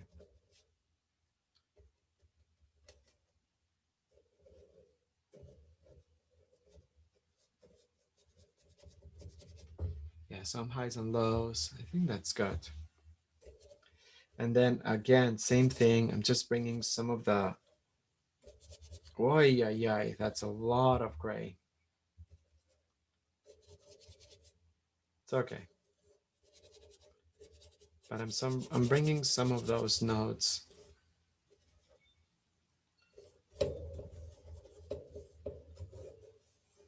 And then what? So maybe I'm just gonna bring the short medium brush and I'm gonna start marking. It's like fencing. Just gonna start marking some of the highlights right here. Oh, I need to clean this brush a lot more. So yeah, I'm bringing some lighter notes, and right now it's much easier to just position these lighter notes over the darker area. So what I did, I just created on a part of the pillow that had the wrinkles that they were really tight and really small. Rather than just making marks and then pairing them, because it's just, I would need like a very tiny brush and it's very time consuming. So I just set up the shadow uh, value on the entirety of that section. And then with the white and very gentle pressure, I'm going over and I'm making the marks of the creases on the fabric that become a little bit, yeah, a little bit lighter. And I'm gonna pair this work with some Van Dyke Brown, because it's pretty Van Dyke Brown like underneath. It's a little bit harder because I already have paint and it's harder to make it dark, but and I'm gonna try to make it as irregular as possible. So I think so. Gonna do the same, whoops, on the other side. I think today it's gonna be the day I'm gonna clean these cups. And I'm gonna bring some white on the other side with the same premise, just to bring the highlights. And as I'm doing this, I'm thinking this is such good practice. This is such good practice. And again, I'm making marks. So there's not much blending.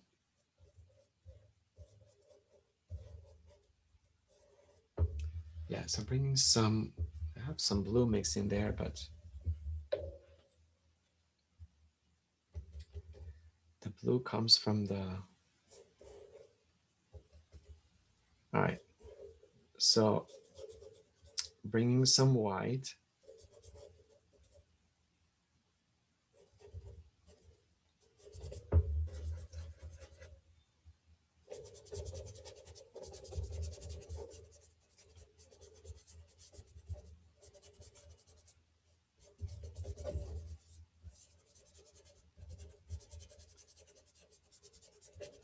I'm hatching some of the darker notes, so it creates not a tense texture. It's not flat because there are some wrinkles, and it feels very yeah, very organic. All right, so I think I'm gonna darken this shadow a little bit more.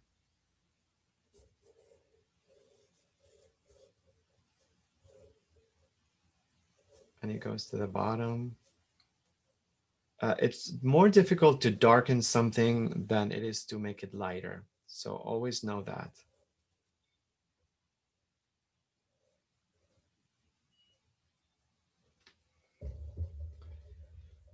Yeah, I think that's okay. I think that's okay. I like that there's some of the Fafelo blue that I used yesterday. It's picking up and it's messing with the color. So sometimes when that happens, I welcome it. I welcome it. This is a little bit darker here. And then let's go to the quality of the edge. So I'm going to bring some lighter now because this is not straight. And I'm just going to try to create variations on the contour.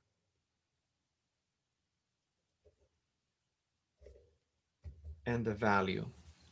So it doesn't feel, and maybe I could use a little bit of distortion. So it doesn't feel, look, it just feels a little bit less regular. I'm gonna bring some darker turquoisey color now.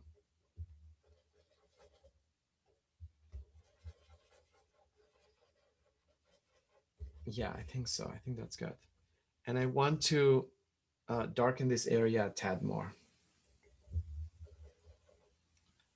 Just a tad more, because I want the pillow to stand out. So I may need to work on both edges of that pillow. Or that edge, sorry, both sides of that edge.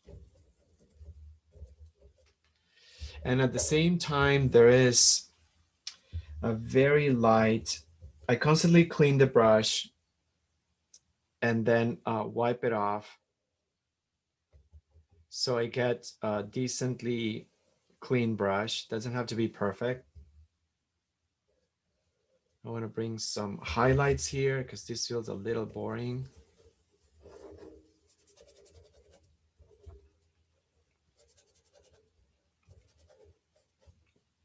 And I'm going to bring the value really close and blend it. I think that's good. So it just doesn't feel, yeah, I'm starting to get a little bit happier about what's going on with the painting on this side. So perhaps I'm not focused 100% just on the pillow. I'm also tackling elements on the sides and surrounding the pillow, but that's okay because that's going to contribute to. Yeah, and this is much lighter right here. I need to, ooh, that's a lot of light. So yeah, it's too blue, but that's okay. So I'm starting to get a little bit happier with the highs and lows here. I made marks and I didn't blend anything. In fact, I'm not sure if I want to blend when the area is, maybe it made more sense here just because the undulation was softer, but the wrinkles here, I don't think I need to blend anything. So I'm just going to continue with some of these marks that become more visible.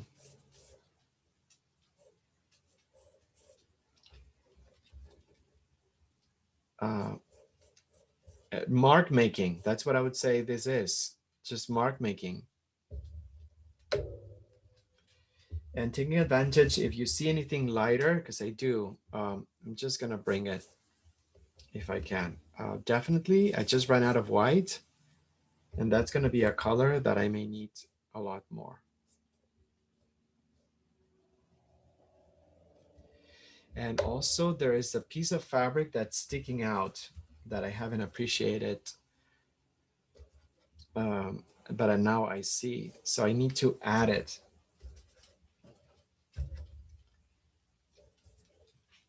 And this is has still the charcoal, and it's not helping me create a clean edge.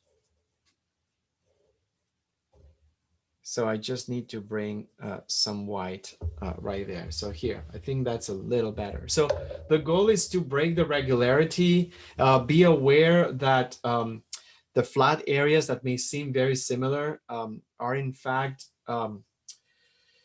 very diverse. We need to resensitize our appreciation of values and find out how we can widen the spectrum from slightly darker to slightly less dark. So the small, tiny variations will give you a strong sense of form and volume. This is an object that it's defined by how its volume occupies the space. So it's not defined by details or knobs or apertures or yeah, cracks or transparency. So it's pure volume. So I think it's important to just understand that the wider the range of values you can apply, the more you're going to accentuate this idea of a volume occupying a space. And I am not unhappy. I am not unhappy. I think I'm just gonna go to this other side. We still have like 10 minutes. I would say I'm gonna give myself 10 minutes.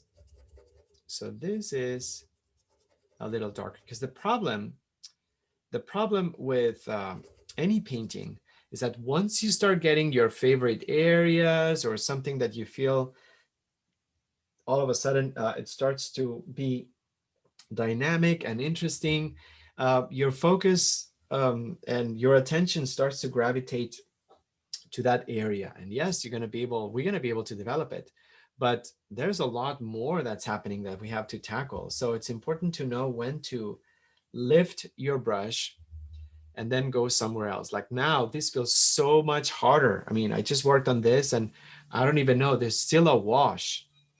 So it just feels like a uphill battle again. So I'm glad I just left that, and then I'm just going to a different place. Bringing some more white. Be democratic, as democratic as you can when it comes to the amount of time and the amount of detail that you dedicate in different parts of the painting.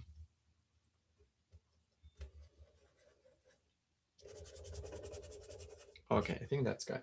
I'm gonna bring the longer brush. Oh, fine. Yeah, remember the ferrule. All this time I was thinking, what is the name? You know, at the very beginning when I said hold the brush from the metallic parts. Okay, almost 2 hours after. Ferrule. Yes, I don't know.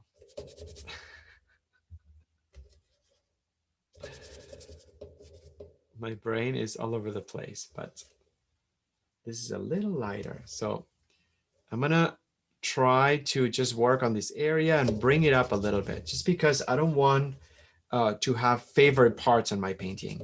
It's so easy to get caught up with one section and leave others underdeveloped or less well taken care of. So I just have to be determined and disciplined. Know that's going to take me a little bit longer, but I need to bring this area, develop this area a little bit more. Okay, that's starting to be okay. So let me just switch to the shorter brush, shorter bristle.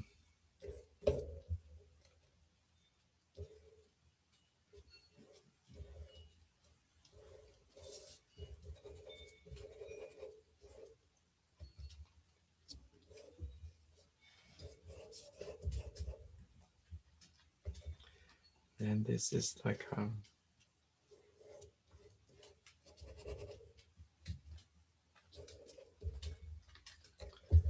little bit lighter on the side. I didn't do the most important part, you know.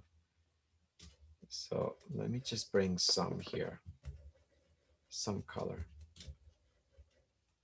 It's a little bit darker. It's possibly a little bit too dark. This hollow space, because otherwise the volume feels almost inflated. Oh yeah. Oh yeah, it's amazing. Just a few strokes, what they can do.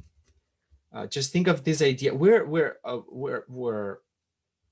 sculpting. I mean, we're painting naturally, and it's obvious, but we are molding the space using lighter and darker paint, but we are sculpting. We're creating the illusion of a sculpture through paint. So as much as you can incorporate differences in value, the painting will look more like a sculpture.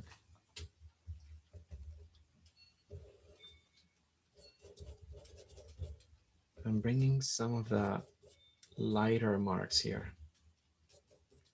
Okay, well, you can achieve a lot in just a few minutes, so don't give up. This is intense. Nobody knows. It's really intense, but very satisfying if you ask me. All right, so this is a little bit darker, this area. Let me just darken this.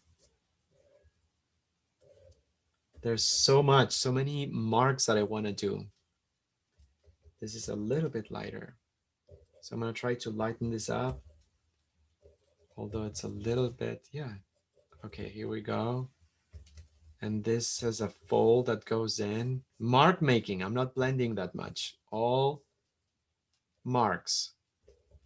Actually, I think that would be my last, I'm gonna work on the edge, the top edge. This needs to be puffed up a little bit more. So I'm gonna exaggerate it to bring it a more dramatic effect. And then I need to bring the darker turquoise. Oh, I'm loving this so much already. So I consider this the actual beginning of the painting. Always like when we end up the session, I feel like we're just at the gates of the painting. Yeah, that darker note, slightly darker, will help me define the pillow and just make it pop a little bit because the values were too similar. If you want to create a focal point, bring contrast. And if, we talk about the general focal points, but there could be focal points within focal points. So a good way to do it is to bring a contrast. Yeah, I think that's good. I just needed to work on that edge. And here I'm just gonna use a trembling pulse to make sure that that edge, it feels wrinkly. Because if I just conform it too much, it's just gonna be too fast. I'm gonna invite and suggest the viewer to just whoosh, go super fast on that edge. And I want to slow down the speed. So I'm just using a trembling brushstroke to create wrinkles. I think that's good. It's not, I don't know if it's appreciated on the screen, but I just broke it down a tad. So the darker note in the background, it just helps me define I just puffed up this area. So I'm still working on structure. I love the stage that I'm gonna leave it. I'm gonna conclude the pass number 1 here. There's so much more I wanna do. I feel like I'm at the gates.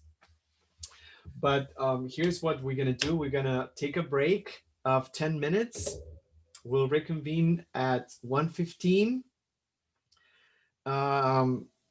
Highly encourage you guys to stretch and bend and to drink and to use the restroom. Sorry, but we forget everything. So 10 minutes will fly, but also you can use the time to do the final brush strokes. And at the same time, take a photo and upload it to the folder so we can do the critique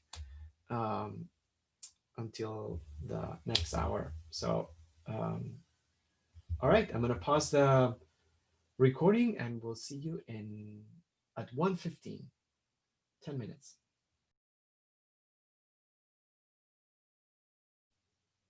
So hi everyone and welcome back. I'm loving the paintings. This is so good. It's so unexpected that this feels so I don't know, it just feels really right. Such a satisfying subject. Yeah, I'm surprised, but anyhow, so I'm still recording, but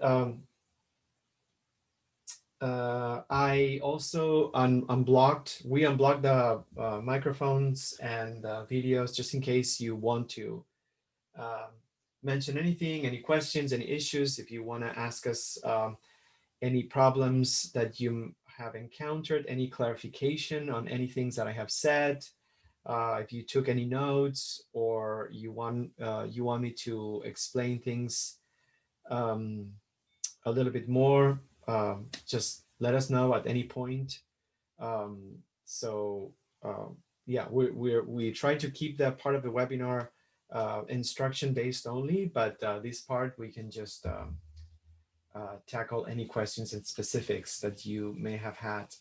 I'm just going to go ahead in the meantime. You don't have to speak if you don't want to, and you can type things if you feel more comfortable. You don't have to show video, or you can, but that's the Bosque, I think, painting, and talk about focal points. That's not, it doesn't follow any rules. Let me see if I can just put that. Yeah, we put it. The Garden of Earthly Delights. It's just an incredible painting. Thanks. The opposite of like 3 focal points. And yeah, John Singer Sargent. I mean, come on. I think this is the one. This is the one at the. I think so. Yes, it is. This is at the Getty Museum. This painting is at the Getty Museum, and when you get close to this area, because it's very tall, it's a big painting, you get really close and you only see mistakes. It's upsetting and really discouraging and ridiculous because it's so gorgeous and done with such little care, yet it looks so spectacular that it defeats you. I mean, you get an electroshock of beauty, but then when you realize how this was done, you just get depressed as a painter. I don't know if you've been there with other paintings, but I have. So anyhow, I don't think we can. Oh, we can. I don't know. It's not gonna be easy. Yeah, it's just you have to. This is another example of why paintings need to be seen live, because you can't really appreciate. Yeah, I don't know what happens with. Okay, here we go. This one is another fantastic. Thanks so much, Jen, because this anything with white, I cannot make it bigger, but it shows, not that I've seen a lot of his paintings, but it shows more the mark making when it comes to fabric, the little care in blending, the overlayers of transparency, but the imperfections, and it's the overall effect that you get when you step back, but it's not overworked at all. It's just brilliant. And is that the product, Jen? I'm buying it. Okay, so that's the one that Hanny sent me, and I never looked at it. I was just like, oh yes, so pillow. I've been hearing about these, and it's like $125 to $225. What? And I know. Okay, and then go to the next image. That's the one I got. It's $9. I just uncovered all of that as I was sitting here posting them. Hey, I use them too. It's Julie. I have a couple and I just think they're fantastic. It's amazing. See? Julie Wait, Grace. Julie, you use this one? No, I don't have the fancy one. I also have a cheap one, but it's amazing. Well, I have two different cases that are inexpensive, but they're so smooth. Your face just feels different. It's really incredible. It really does. You don't need the expensive one. You heard it here, folks. You Yes, guys, you exactly. just changed my world right now. What have I missed? I'm just gonna order a case. Wait till you tell Kian. He's gonna raid Freak. the fabric district looking for silk. I know him. He's Yeah. gonna make it custom Seriously. something. Oh my gosh, you're so right. With our names on them. Right. This is so amazing. Okay, let's talk about this. Here we go. How about the muscle one? I know. Look at that chest. Oh my gosh. Oh, geez. I love that it's called Fun Husband, not just husband. The boyfriend is not fun, but the husband is fun, apparently. Here's a fun husband. So good. So funny. Oh my god. Cute and fun husband. Thank you, Jen. This is so, I've never seen this, but I think it's hilarious. I mean, with all due respect, I'm guessing that some people really take this seriously. I mean, I find it really funny, but I shouldn't laugh. But I think this totally shocked me. I mean, this totally shocked me. I mean, I could see, you know, like resting your head on the chest. If this is like made of those latex or whatever, and it's fluffy, it must be really, really a thing. It's kind of like to to squeeze the arm and stuff. I don't know. Totally. Yeah. It's funny how they all have those shirts. Oh. I mean, I know, I can't deal with the hand. Is the hand backwards? What's going on with that hand? yeah. Yes. That's crazy. I guess it's one race only. I'm guessing so. We're the only crazies enough to do this shit. You may not have any options here of skin color, but yeah, it's really weird. It's like really. I've seen this before, and my issue with this is that you have to have a gigantic bed to just kind of like have that on top. You know, I always felt like this. Yeah. But it looks very comfortable. I mean, to feel like sunk in this space, but it's huge. You can make your bed with this.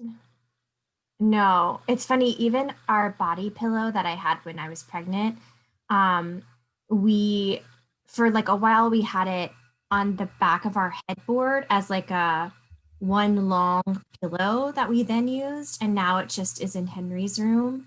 And when he was a lot younger, it was great because it kind of kept him in the bed from like falling out. And now it's just like up against, he has like kind of a day bed sort of look.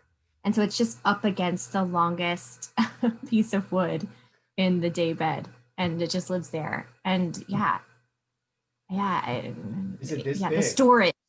Because it's big, it's long, yeah. Wow, must be really comfortable. Yeah. I mean, they just use it for like wrestling and pillow fights now. We don't even use it for what it's Well, I can imagine being a kid and having this. I think it's so much fun to have something like this.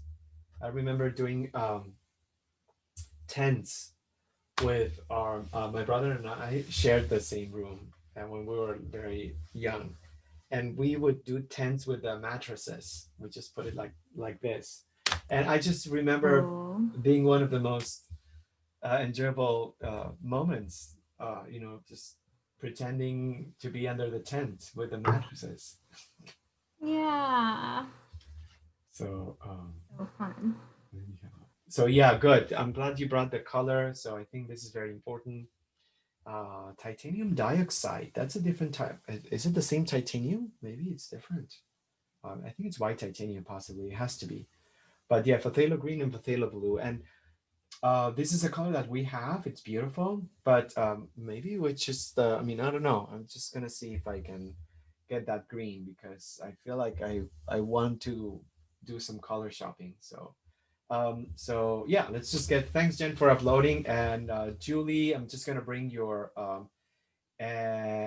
image. I don't think Hania has anything here, right? Yeah. So and I'm just Yes, Julio. So Hanya just reached out to me privately, and she's just gonna work on some things later. But she did follow along. okay. All right, perfect. So thanks, Hania. And then when you have it, yeah, if you can upload it, then we'll just continue the commentary and feedback. And oh, this is so good. Yeah. So Julie, I'm so happy. This is really beautiful. I love that you took the theme and you expanded it. You have the pillows, you have a figure. It's just so good. The light, it's amazing. So great choice. The perspective. Um, yeah, I think you did a fantastic job. Um, it looks really good composition. That's what I look at first. I think it's excellent. I love that you brought the lamp because I think it's really important. I would have brought this in also. There's something really fun about this. Um, yeah, I think compositionally it's great. I feel like since you brought the perspective of the divergence of the posts on the bed frame or the Uh-huh. headboard, um, there's something really cool about the fact that they're not aligned horizontally. There's sort of Mhm. like more of a descending feel, and I feel like I don't know if I would change it or not, but this creates a very regular point on top, and it kind of like flattens the perspective a little bit. Mhm. So yeah, there's something about this angle that I feel like it's really cool because you have then this diagonal here. Let me see if I can bring this, which I think it's interesting. You would have something that's more aligned with this axis, more of a diagonal, and then you have Uh-huh. something that diagonally creates a very interesting zigzag. So there's a little bit more of an unstable structure that I feel like it works more dynamically in the painting. And let me see if I can You mean just. I should increase that in the painting? Do you think? Are Yeah, you I think thinking? I would raise this a little bit more, a tad Uh-huh. more. This part of Okay. the headboard. This Hmm. looks fine, but I think I would just raise this one so creating a little bit more unbalance. Because I feel like the regularity of this shape is Hmm. very static. So Okay. and the reason why I'm saying this, it's because you have the posts that have divergence. So it shows that there is Right. perspective here. So it feels like the posts have perspective, but then the head of the board, because it's aligned with the top of the painting, doesn't. So Okay. I would I just see move what you're it. saying. So Uh, bring it up on the left a bit. yeah, I think so. Yeah. And it's And reading really dark. The darks are super dark again with my camera, but it is, it's a hard thing to do because this is all white, that right, yeah, I, it's really complicated. And I just threw in the background color, the wall color, the very last minute, because we get a beautiful sunrise in our window. So I'm beautiful. sort of using that idea. Right, But I feel like, I still don't have the folds well, worked out well Right. enough. So, Uh, I think you have a really strong beginning and base. I think it just feels really, really solid. I love the fact that you have different kinds of folds. I love the fact that the figure right here creates this edge of the bed. This is just really beautiful because it's different than anything else. If my observation would be, I would soften. I know that the darks are much darker with a photograph, but there is a really sense of calm with the highs and mhm, lows of on the bedspread. So especially, I would say, especially here, looking at the mhm. figure, because of the strong point of light, the folds and the shadows here are a little bit more tempered, a little bit more tamed. And I just feel Okay. like you have it here. There's something really Mhm, harmonious and integrated. I would possibly also apply it on the other side of the figure, like softening. Um, it, mhm. it, it reads cold also, and there's something nice about the warmth. Um, Warmth. yeah, so So, yeah, maybe if I use, I just had put a little bit of titanium buff titanium, whatever that right, is yeah, called. yeah, I know, right? Yeah, I don't feel Maybe bad I now. go over the darks with that and bring up the darks quite a bit. I think so. I I don't think know what you do I, you. absolutely. I think that's just, I mean, the folds look really rich and pictorial and with a lot of like energy. And let me just stop and bring up the painting that you did of the kids looking at a laptop screen. Um, Oh, right. your You have that. painting was phenomenal. It was just so exquisite and so Oh, beautiful. I have no doubt if you work a little bit on this, you'll be able to even increase what you have right now because it's really beautiful and we don't have to overwork. Like I love the folds on the pillow. Maybe just kind of like soften it a little bit because I feel like uh-huh. the high contrast may just be a tad too strong. Okay. Yeah, I think you're right. Um, yeah, I thought this was fun. I just woke up and took this picture, and I said to Paul, "You're going to be naked in my painting today." And he's like, "Well, I am under the covers, aren't I?" Aw, But thank you. a pillow isn't a pillow without the other partner on my bed. So, Right. I think that makes this but, painting so important, valuable. Thanks for sharing it. I just feel, um, that it's a gift to have this kind of a composition. You brought the figure. Um, yeah, it's just beautiful. I'm glad you and joined. I'll lighten up the headboard too. I just have to lighten it all up. So I have the base under there. What do you mean? That you said the headboard, or? Yeah, I should probably lighten that up too. Just make it all more neutral, even though it is dark in the real picture. Yeah, no, I think that's, I mean, see how I would say like work on this first because that's going to inform you to see if that takes too much attention or not. And then you Uh-huh. can decide because there's something really nice. I mean, to me, this is more a painting of light than it is a painting of fabric and folds because you have such an extraordinary strong light, sunlight coming from the right, and then it's so strong that everything else is sort of like in soft penumbra, so not Uh-huh. super with high contrast. So I think that could be the core. So Okay. maybe I'm sorry, maybe the darkness of this is not as important as perhaps how you resolve the intensity of Mhm. color on the background. Because with Okay. this brightness and this color, it Mhm. competes with the intensity of the sunlight coming from the right. So maybe using the same Mhm. color but dimming it, Mhm.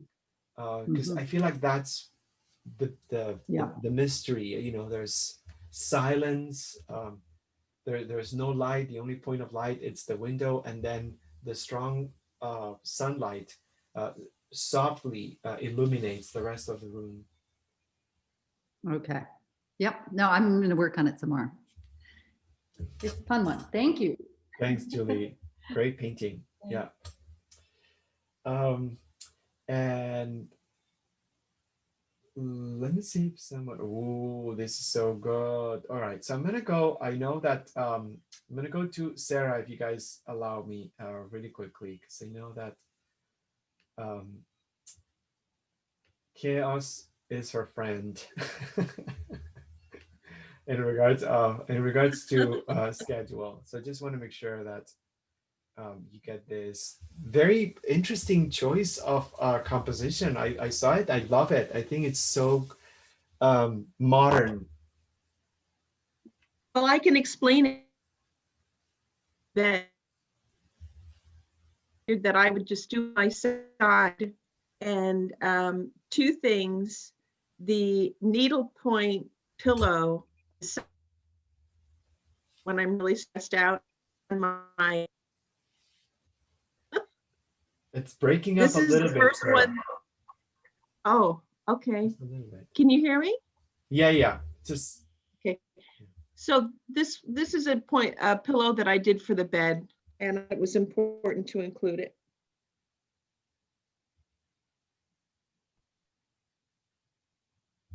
fantastic. I think that's just like amazing and incredible. I love the fact that it's cropped. There's something really good about the composition. Talk about uh, an intentional arrangement of objects, because not only that pillow is cropped, but it seems like the other element, it's not in the center. So I love how it just plays out in the scene. You have a strong diagonal, which brings perspective. Um, you also have an area that occupies, I would say, almost half of the painting, or at least 50%, which is the headboard. So all in all, and you have like a little bit of the outside of the bed. I think it's uh, a very original framing. I just love how it's unstable and cropped. It's just really interesting. I love that you brought the cropping. I think that's very good. So a couple of things. I know that on the painting, you moved in the edge, so there's no, oops, sorry, there's no side of the bed. So I think that's good. I think that's good. Are you working from the photograph or from live? From the photograph. From the photograph. Okay. No, I think that's it's a good decision. I sent where I did crop the side. I'm sorry. Can That- say that again? Sarah? I'm sorry. I might have, I don't know if you have that one. Oh. This was the original photo, and then I sent a second one where it was more of a, Oh. Oh, okay. Let me put that up. I for some reason. Oh yeah, now I see the difference. Okay, 1 second. Okay. Yeah. Yeah. Yeah. Thanks. Sorry. And so yeah, I love the bedding. I think the bedding is the strongest point. It's just so good. I love the pillow just peeking through, and the way it peeks through. It doesn't peek through like following the edges. I love this diagonal. You create a really interesting triangular space right here. So I think that's also very strong. I would possibly, I'm gonna check the image, but there's something really interesting about the this underneath, the pillow underneath. And I just feel like it doesn't have the same consistency. I mean, I don't know if that's between the left and the right, because I feel like it almost feels like it's converging somehow. And there's something about this that I feel like it just feels more parallel. And in that, the object feels more regular. I don't know if I should say that, because I keep saying, don't make it regular. But on this case, and in this case, I think there's something about the non-convergence that I think it just makes it more present. It almost makes it like a really strong um, foundation to the pillow on top. So I don't know. Let me see. I'm gonna do a refresh. I also feel like color-wise, you have such nice combination of colors. Sorry, let me see if I can have. Did you upload it, Jen? I did. So it should actually be kind of Oh yeah, yeah, yeah, because it's yeah. yeah. There's Okay, good, good, good. tiny little thing. This helps a lot. Actually, this helps a lot. Um, just because one image to the next, it's just yeah. So okay, There you go. perfect. Yeah. Okay. Yeah. All right. All right. All right. So yeah, I would. So here's something about composition, Sarah. Um, you have a format right here that it's not only it's not square, but it has a little bit of a rectangular aspect and it's vertical. Mhm. And this is clear rectangular and it's horizontal. So naturally, this feels like more extended. Mhm. Um, so I think I would definitely consider just making this more present because by by Mhm. by the fact that it's coming closer to us diagonally, it almost makes this much bigger on the right side. So Mhm. I would just create more of a surface. I would dramatically um, create more of a flat surface on top. There's something about this that it's really wide. And Mhm. because of your horizontal composition, I think it would have much more of a presence. Maybe you don't have to go all the way down because the bedding is beautiful, but or maybe you could just even raise this up a little bit, perhaps Mhm. on the Mhm. upper part. The thing is that yeah, it just feels like it's getting squeezed as it goes out, and there's something really Mhm. cool about yeah, about the fact that That's a great note. I think improving the perspective will really make it look much better. You're right. I mean, yeah, just like yeah, I don't know, just consider it. It doesn't, yeah, just consider it in that sense. I love the fact that there's a buttery color on Mm. it's Mhm. and it's so I mean the color palette here it's so beautiful and I feel like a little bit more of a peachy Mhm. note on Mhm. the pale Mhm. yellow would really create such richness and that on that shape. Okay.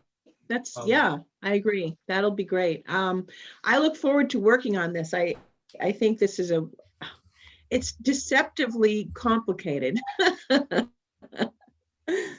it's fun. I just love your composition. I think it's just phenomenal. Thank you. I'll work on it this week. Thanks, Sarah, for sharing. Uh, and Lois, did you up? Uh, Hi, Lois. Did you upload anything? Did you stop at the sketch or there's something no, I else? didn't have a chance to work on it. I Okay. had one family member or dog needed something from me every 5 minutes, so I just gave up and just thought I'd take some notes on the composition and listen to you guys Yeah. and paint later. Oh, okay. So that's, yeah, I think that's beautiful. I love the color palette that you have here. It's just really cool. The white and the folds, it's going to give you such play. So I just can't wait. And I also love the fact that you have a lot of diagonals here, and it just creates a really interesting composition.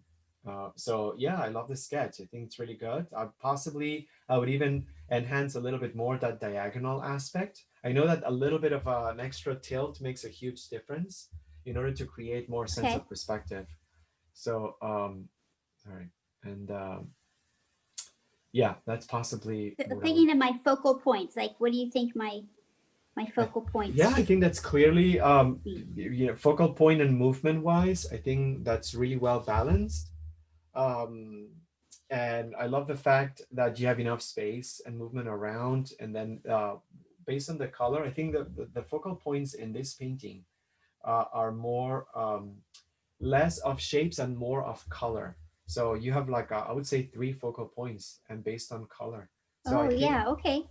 I think that you have this also, but it picks up with the white. But I think that to me, it's clean, it's simple, and simple meaning sophisticated and elegant. Because the simplicity of the focal points, it's not just to make it easier to the viewer. It's just to simplify and extract the most important things. And I think color wise, I would say those three colors are your 3 focal points.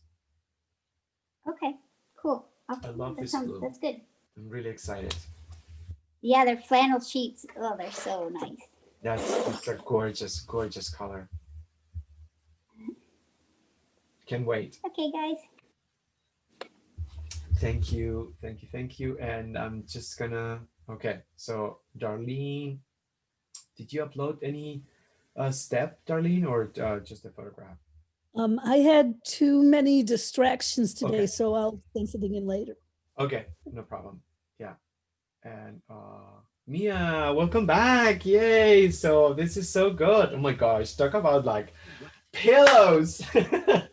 I love it. This is so good, interesting. I love the fact that you were unapologetic in your arrangement. It has a little bit of a sense of humor, but at the same time, it keeps it all grounded. So I I'm a just little bit crazy about pillows. I think I have about 3 more on the other side. Yeah. But the one in the front is the only one that I really sleep on, which is nothing. It like mushes to nothing.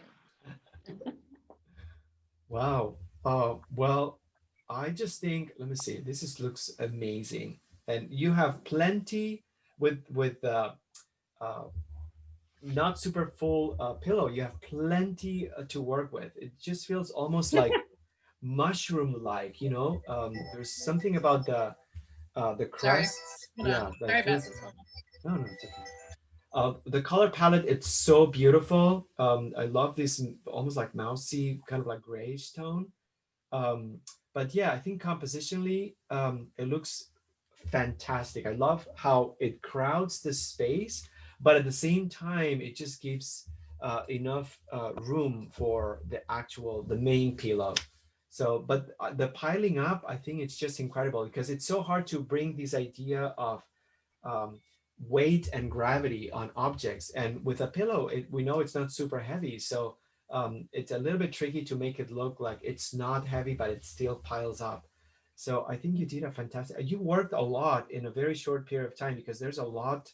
I love the blue right here. It's nice. Yeah. Yeah. Third note. I think that's beautiful. So my comment, because I feel like you have such a strong point, and what I would do is, if you have time, continue developing the values on where you have it. But I I don't know. I'm not sure if the color, the contrast on the background. Um, I don't know. I just feel like it's a very strong choice. It almost feels like it's cropped, and the pillows are on top of like a surface.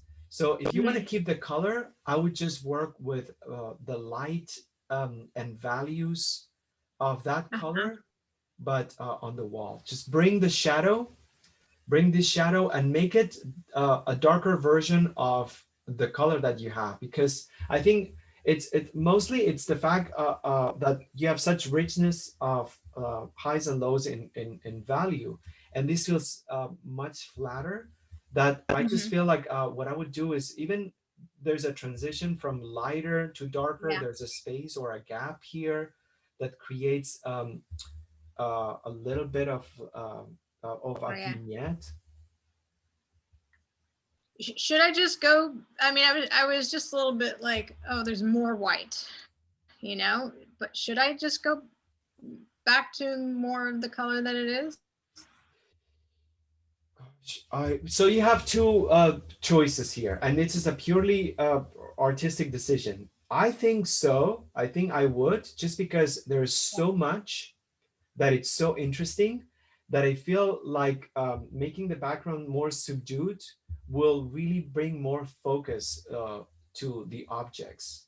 There's Okay. nothing about the background that needs to take over or needs to have Right. too much focus.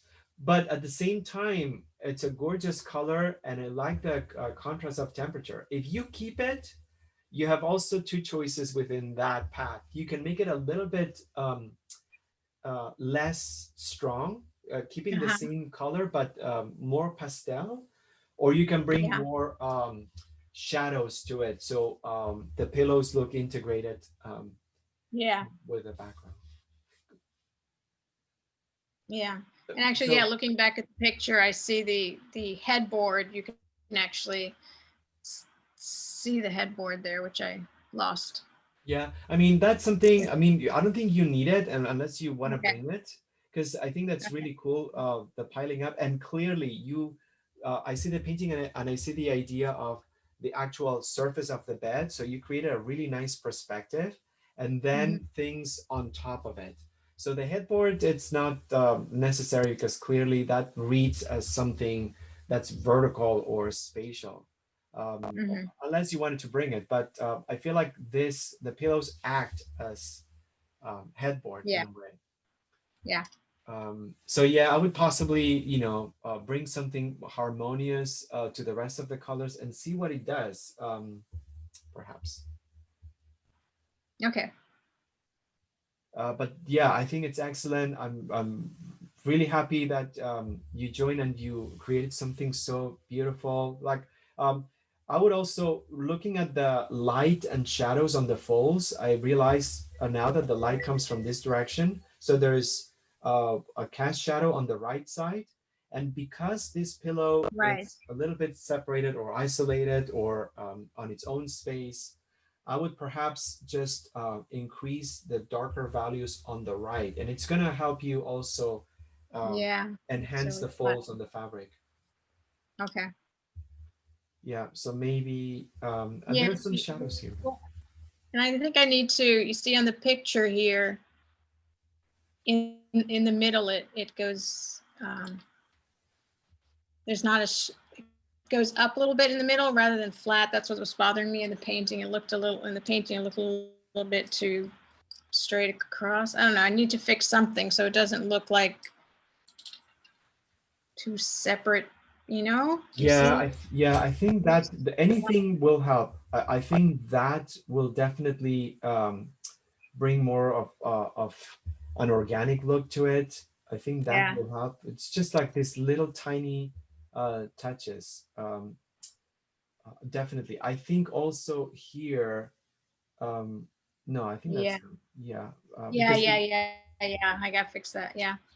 it almost feels like on the photo, not that it matters, but it feels like the fold is in front Yeah. of. Yeah. Yes.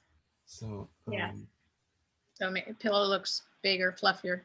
right, yeah, and if you intend to work on it at a different time, because if you let the paint even set for 24 hours, you can always go back later and bring this really bright white, because in one session it's just going to be a little bit hard. But I feel like if you go after and you just do the touch-ups of this super white in just a few spots, it's just going to take it to the next level.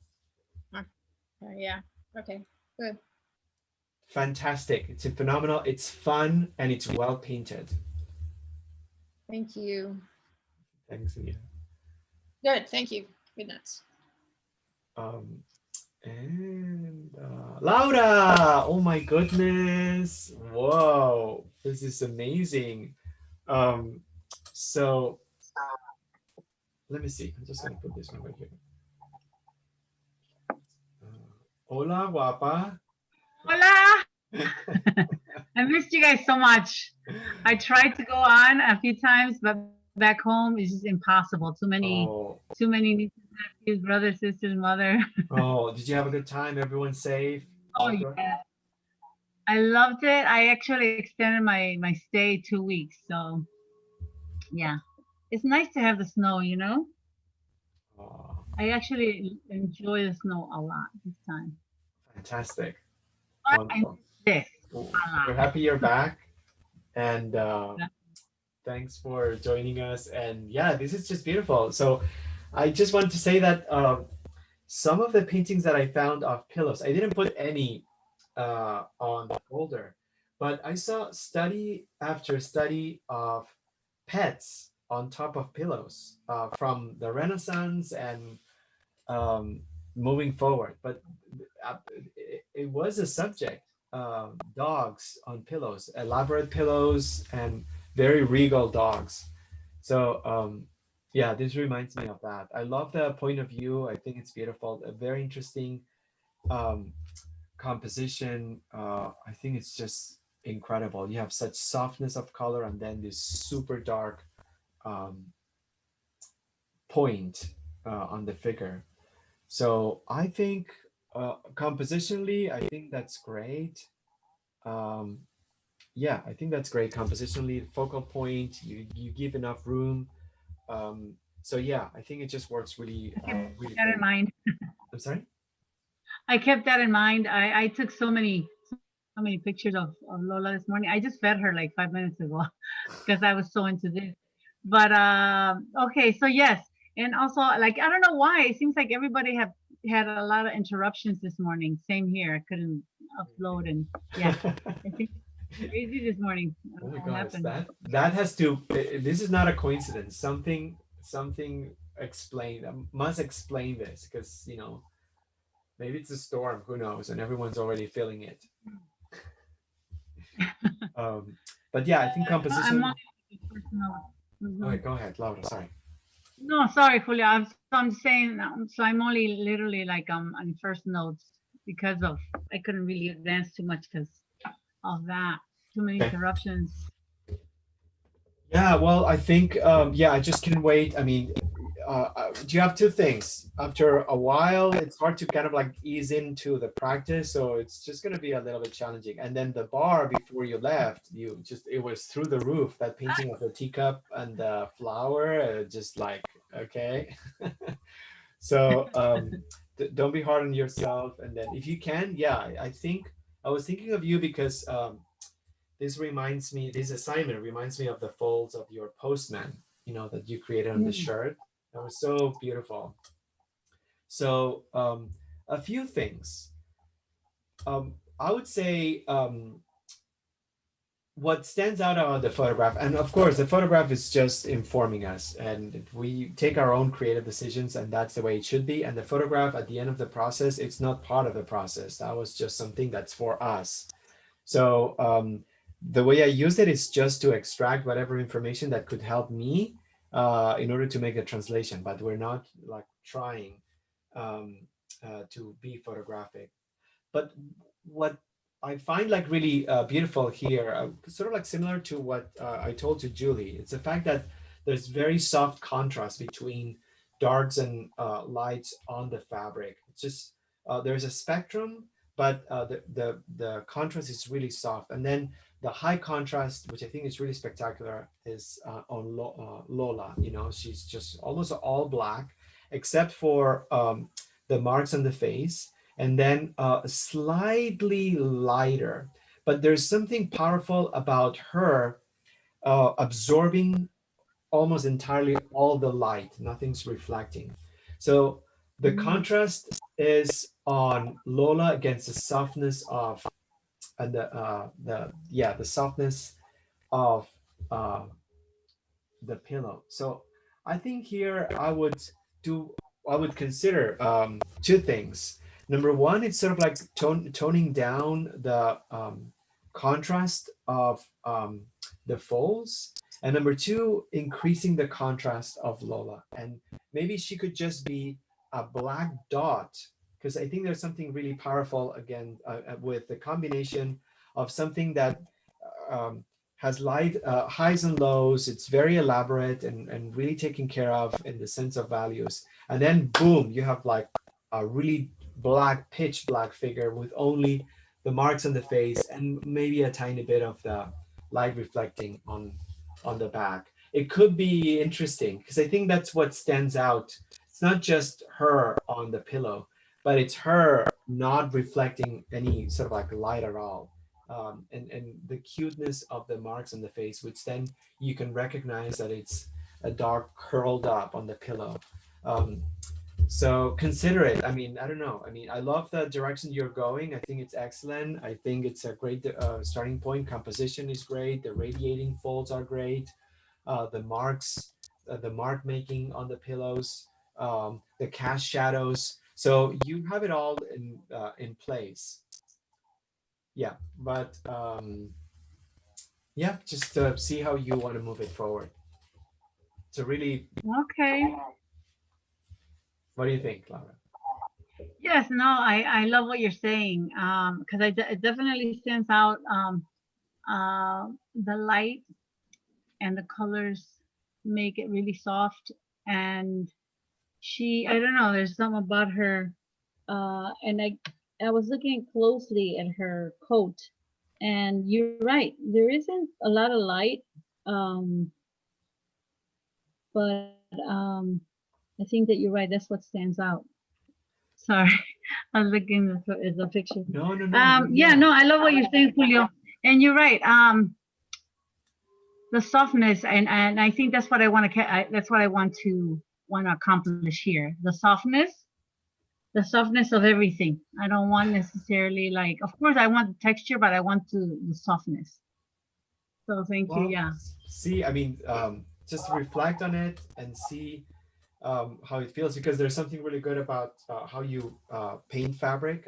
And you shouldn't change that, because I think that is important. But sometimes with strategies and paintings, we don't have to do or follow a formula or our own formula. It could be something that's specific to that painting. And I think this composition and these arrangements, I don't know, everyone will tell you something different. You're going to show this to someone else and they will say, oh, so ultimately. But you're the main chef. But you and I are the main chef in this. Say that again? But your opinion is you're the chef. You're one of the chefs in my kitchen. You know what I mean? I don't know. That's a lot of pressure, but but yeah, just no, I think it's great. See how you yes, Julio. Where you want to take it. Okay, yeah, for sure, definitely. Oh, I was gonna ask you. So you see on top of the white pillow where she's laying on, how the light reflects on the pink pillow. Yes, I think I have it too dark. I'm playing right now with the dark. I don't want it to be so dark. You know what I mean? Yeah. So what I would consider, instead of like bringing this darker paint, I would just create a darker or a stronger version of the color, because here technically you have two colors. You have the purple, the light purple, and then this. I know that it's transparent, but it feels like a different color almost. And on the shadows, I feel like it's the same pink. It's kind of like strawberry pink, but slightly darker. So in other words, the shadow is colored. It's not sort of like a darker. So I would create a colorful shadow instead of like bringing such high contrast. Something that feels like this color, but with maybe a little bit more and a little bit darker, but still colorful. Okay. Yeah, I just have to play with it. Okay. Yeah, I'm excited, Julio. And I also want to catch up to you guys. I actually want to do the Camilla. I'm so excited you guys did that. Yeah, I mean, yeah, anytime. Yeah, anytime you can just, if you join a studio night or a studio session, you can just start from scratch or just do it on your own. Okay. Yeah. Thank you so much, Julio. And I loved that presentation, by the way, all that information. I thought it was very valuable. I couldn't repost because I lost my phone and it was a mess. I couldn't even get in my thing. It's been a mess for the last 2 weeks, just because like the cloud doesn't, I don't know. It's too much to go into, but Yeah, so I couldn't even repost that. I actually wanted to. I think it's important for people to know why there was an issue with that. Because a friend of mine was like, "Well, did you hear her interview? She was actually happy because she didn't see anything wrong with it." And I tried to explain to him. But if you look at the cover, hers was the poorest light. Even just the lighting, even if you do like the composition because it's casual, whatever, just the lighting itself, it's terrible. Rosalia, that has a cover of, I think the last one or the one before, she had better lighting than her. That's why, I mean, it was pretty obvious. It was very underwhelming. Sorry, I Well, didn't mean to bring it back because I no, just missed so much. Catch up. I know. I'm so happy. And you know what? It's important that you mention this because you work with cameras and you know how important it is to look at a certain way, or how important lighting is and how important everything is, makeup, blah, blah, blah. So you're in front of the camera. Anyone who works in front of a camera understands, that this is just not good. Right, it's terrible. Yeah. I'm glad you Anyway, so enjoyed it. nice to see your face. Like, Yes, Julio, gracias. okay. All right. Well, thanks, Laura. I can't wait to see how this develops. Thanks so much. And Igual, thank you. yeah, and Kathy. So no painting, but we have a lovely Yeah, photo. I sent the painting. Oh, I sent it. I wait. thought I did. Jen Let me see. didn't get it. Did you send it to me? Sorry, babe. Let me look. Oh, I'm sorry. no, That's no, fine. no. I don't have it. Can you Let repeat me it to try me? again. Thanks, hon. Yeah, I don't have it. I don't have it either. You know, my phone, because I was trying to send the picture I took to my AOL and it wasn't going. I'm sorry. Do you want to go on to somebody else and then come back? Yeah. Or Let's am I do the that. I'm last gonna go one? to Dina, Yeah. and then in the meantime, if you want to text, yeah, and then Jen will upload it if that's okay with you. Sorry. No, no, no, no, no, no, No no. worries at all. No worries. And Dina, this I love how you take a picture of the setup and everything. It's so nice, and I love the painting. I love the painting so much. Oh, no glasses. No, I had to paint over them.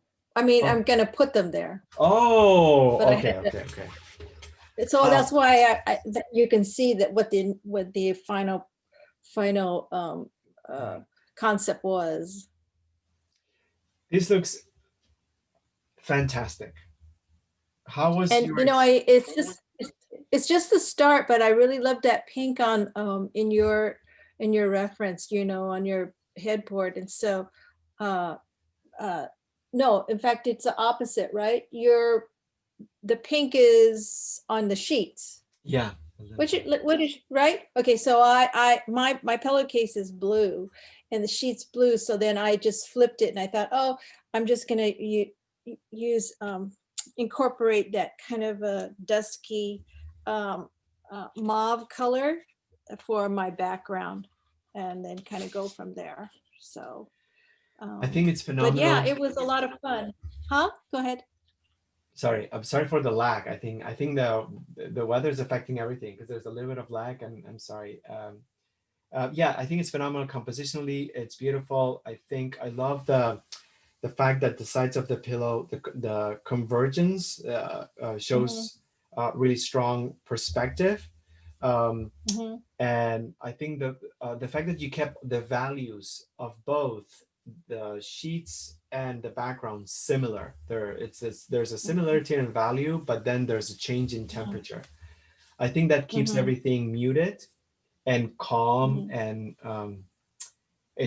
to me it definitely works. I love the highlight on the right. you know, this sort of like lighter, and then the darker in the front. Right. So yeah, and the darker shadow on the, it's fantastic. You know, I hope, yeah, you will, because I know that you continue. All the paintings, I have to say, they're all excellent, and I hope, and it seems like you guys enjoyed. I know that there's always a struggle. As much as I did actually practicing um, highs and lows and mark making, because the results are spectacular, and we're at the gates, as I mentioned. So I think if we put a little bit or invest a little bit of time, it's just going to get even more spectacular. So the bar is very high. I mean, you know where your high bar is, Dina? I'm sorry. No, do you know? Your high bar. I put your recent high bar. You have a few Right. high ones, but your most recent one is the potato with the wrapped red cloth. Yeah. That's like mic drop. I finished my Kamala, and I Oh. posted that to the album I- too. So there was some things I would have liked to change, but because I already put too much paint on it, it would have been too hard to maneuver or move. So I left. I mean, I did the best I could with what I started with, and I don't know if you got a chance to see it yet. But, I didn't. I am yeah. sorry. So I put that up. I put Okay. that up last night.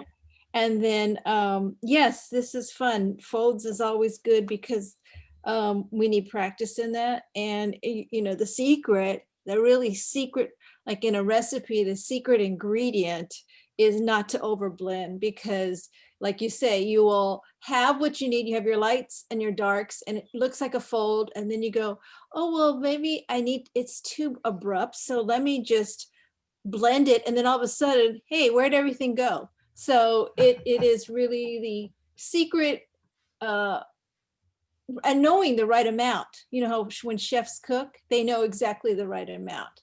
And a little bit can tip it too far left, or a little bit could tip it too far right. So, and the only way you're going to get that right feel is practice. So thanks for the theme. Oh, Tina, you just explained it super well. That was exactly right. Yeah, so good we did it. I was excited about the subject, but I didn't anticipate how much fun and how good I think it is for us to kind of like practice. So I just wanted to compliment everyone for joining, because this will make our following paintings better, because we just practice this. And it doesn't feel, the thing about this, what I love also, it's the fact that it doesn't feel like an exercise. The subject is very emotionally important, and it doesn't feel like a typical exercise of folds. So we just covered a lot. Practice, and with a painting that feels solid and conceptually poignant. So I'm really happy, really happy.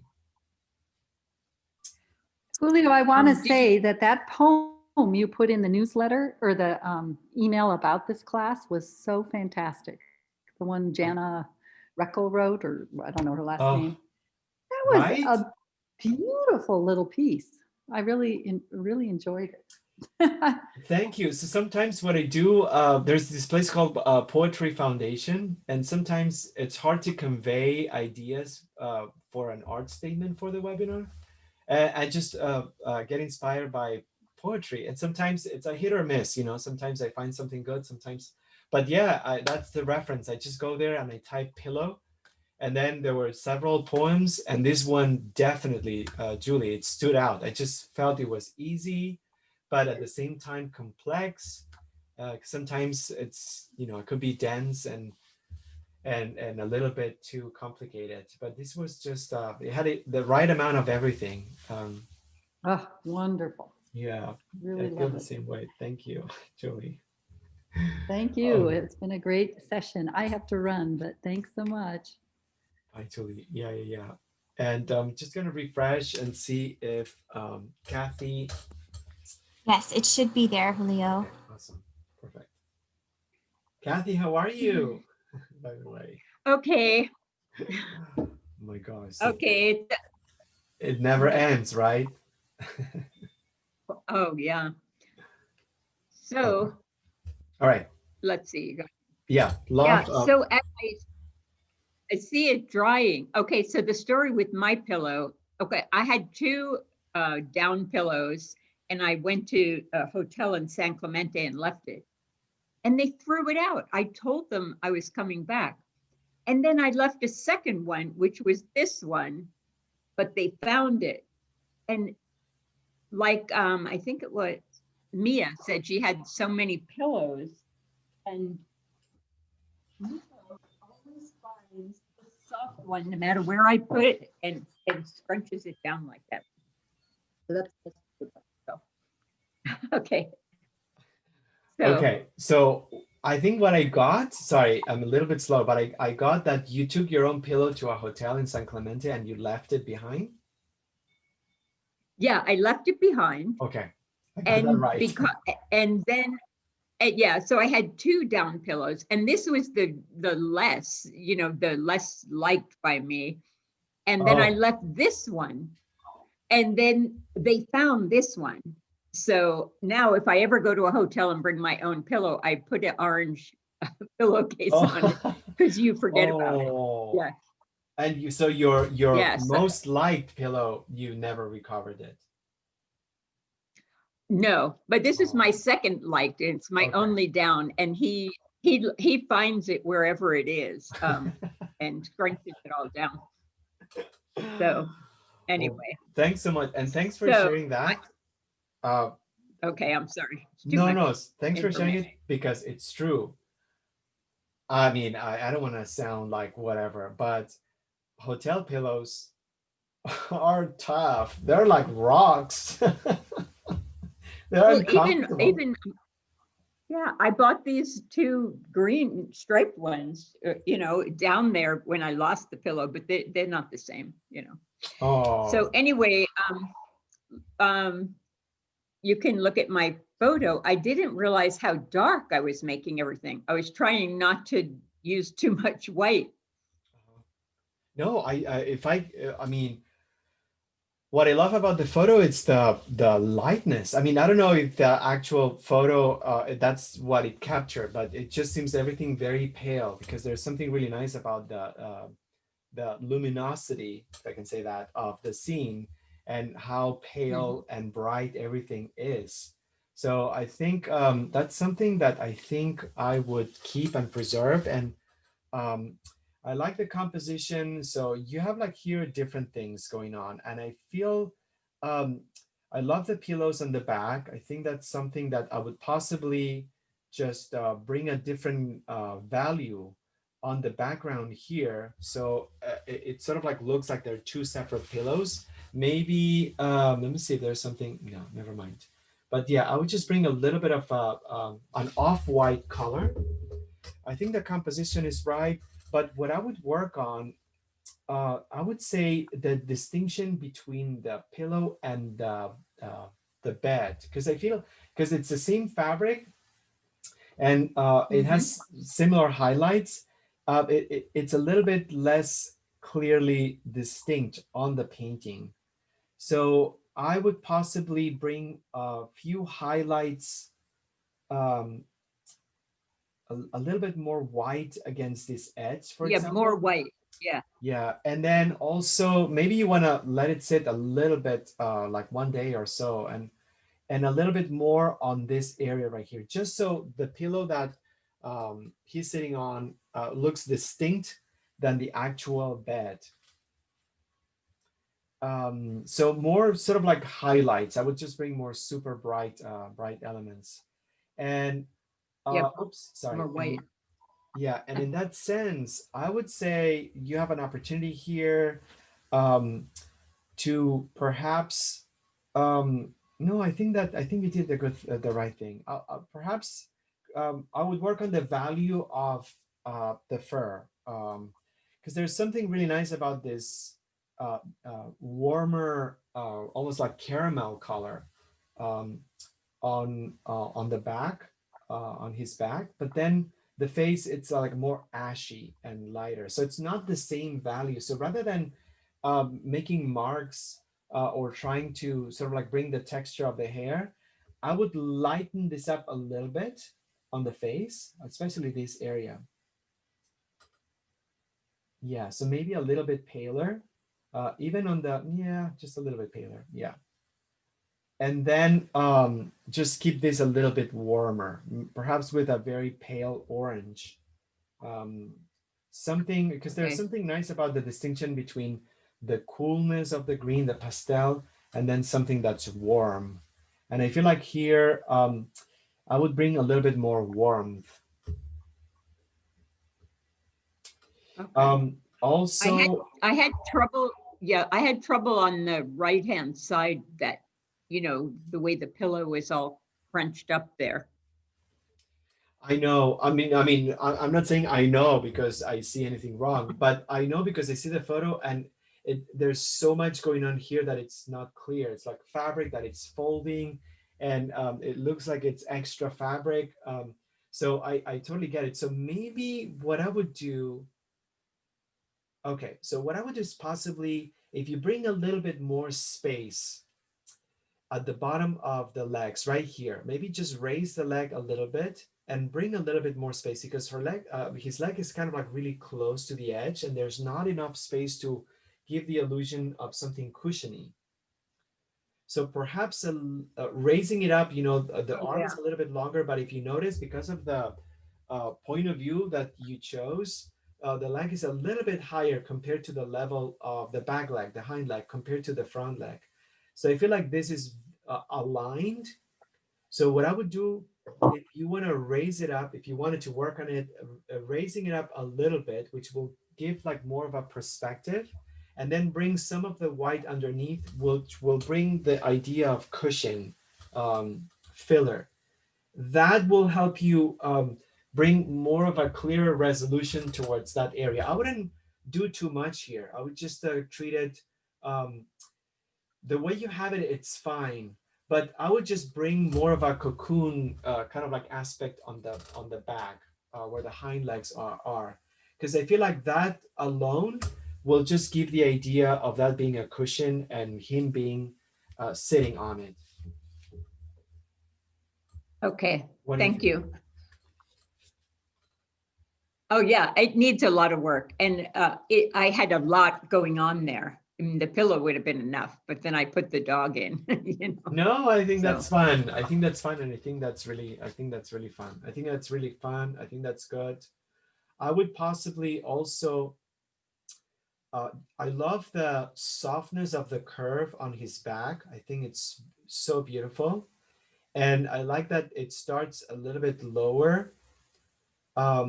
No, I think you did. That's fine. Yeah, never mind. So, but perhaps shaving it off a little bit from the top, because I feel like this goes a little bit higher, and I would just Mhm. shave off this a little bit, and so yeah, you give a little bit more space. No, you have plenty of space. Never mind. Yeah, but yeah, just maybe a little bit, because it feels like it's a little bit more squeezed on the painting, and even though this is similar to the height in the photograph, because of the narrower body, I just feel like I would lower it so it feels that there's more space between the level of the head and the back. I don't know if I'm explaining myself, but yeah, just kind of Yeah, like well, he's a long dog and he doesn't look long. I mean, he's part dachshund, so he's longer, but he doesn't look long in my opinion.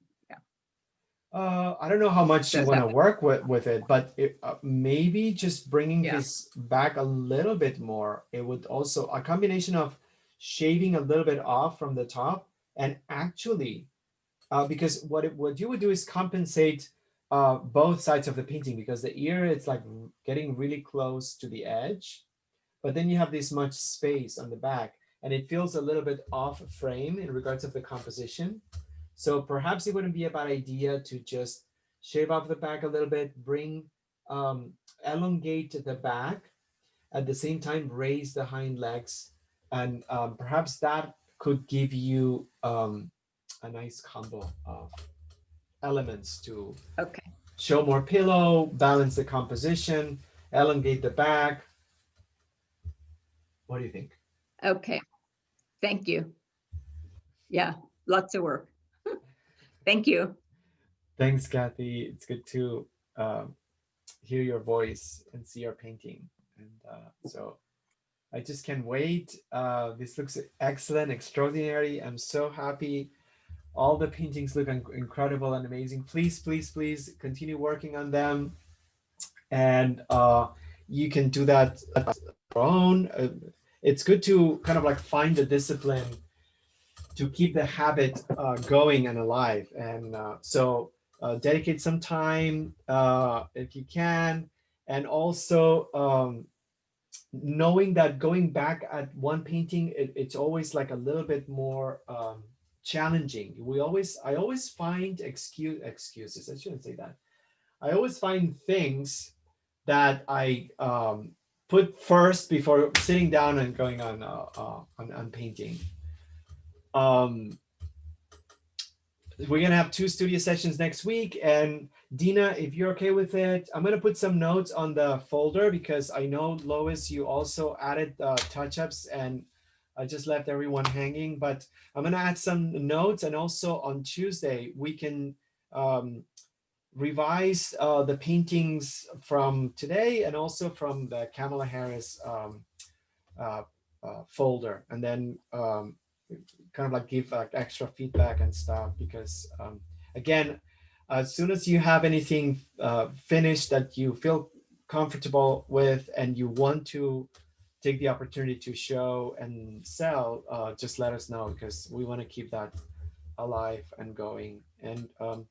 And Dina, there are options to also sell prints of things, so perhaps that could be an option to also take advantage of the platform and offer prints. I can give you information about a place that does it really professionally, and it could be an option. Also. I'd like that information too. Okay, yeah, we'll send you the place called Artworks. That's where we take it. I think there's a minimum of 1 or 2 prints, but it's affordable, and they do a magnificent job, like gallery quality. It's incredible. I've used the service a few times, and it's the best. I think I'm gonna ask Blake. I think I'm gonna make a stop, although I've been buying things online from Artorama, but I'm gonna make a stop. And I'm gonna ask, because I know that the frame department at Blake, they also do prints, and I think they have like always offers and promotions. I'm gonna ask them and see what the print situation is, because that could be an option for all of us, not just, not just for Dina, obviously, but for all of us to offer prints. Did you see Jerry's Artorama has a self-portrait contest? I did not. Yeah, I clicked on it the other day. I thought, and it's just kind of like popular vote, and it'd be fun if we just put them all up on there. You can win like $5,000 of art supplies or something fun. Is it still on? I mean, open? Yeah.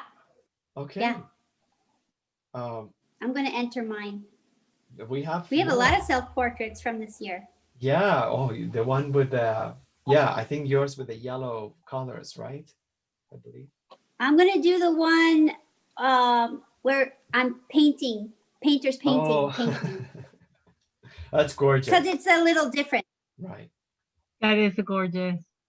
Can you put that info on there somewhere, Lois? It's just Jerry's Artorama. Oh, Jerry. It's just Jerry's. You just go on the website and it like popped up. Okay. I'll send a note. I'll send a link also when it's in the recorded. Yeah, I thought my Kamala was done, but then it's not. I looked at it again and I'm like, it's so hard to get her likeness. It's just gonna take. It's so hard to get her likeness. Wow. So I just have one question. Yeah. When when we're painting our paintings, we don't usually identify them with a signature.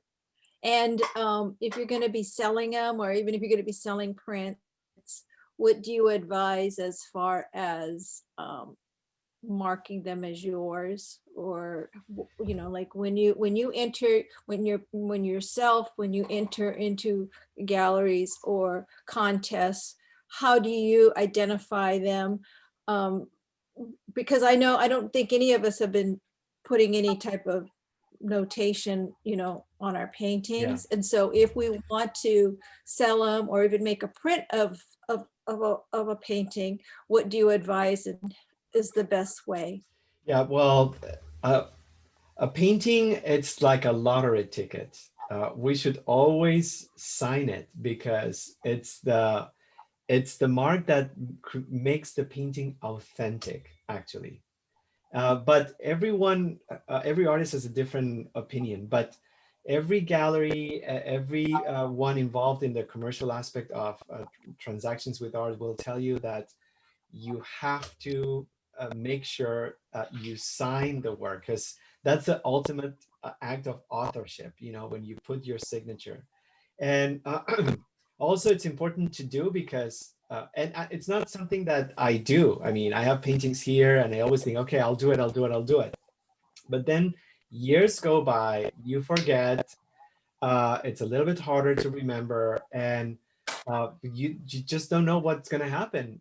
So it's always important to sign them. My personal approach is I always feel that the signature, the most important signature, should be on the back, you know.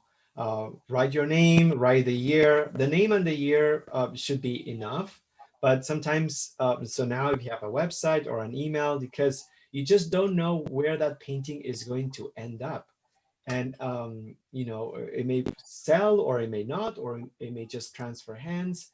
And we have to think in terms of when we're not here, our paintings will survive us. And we have to think that way, you know.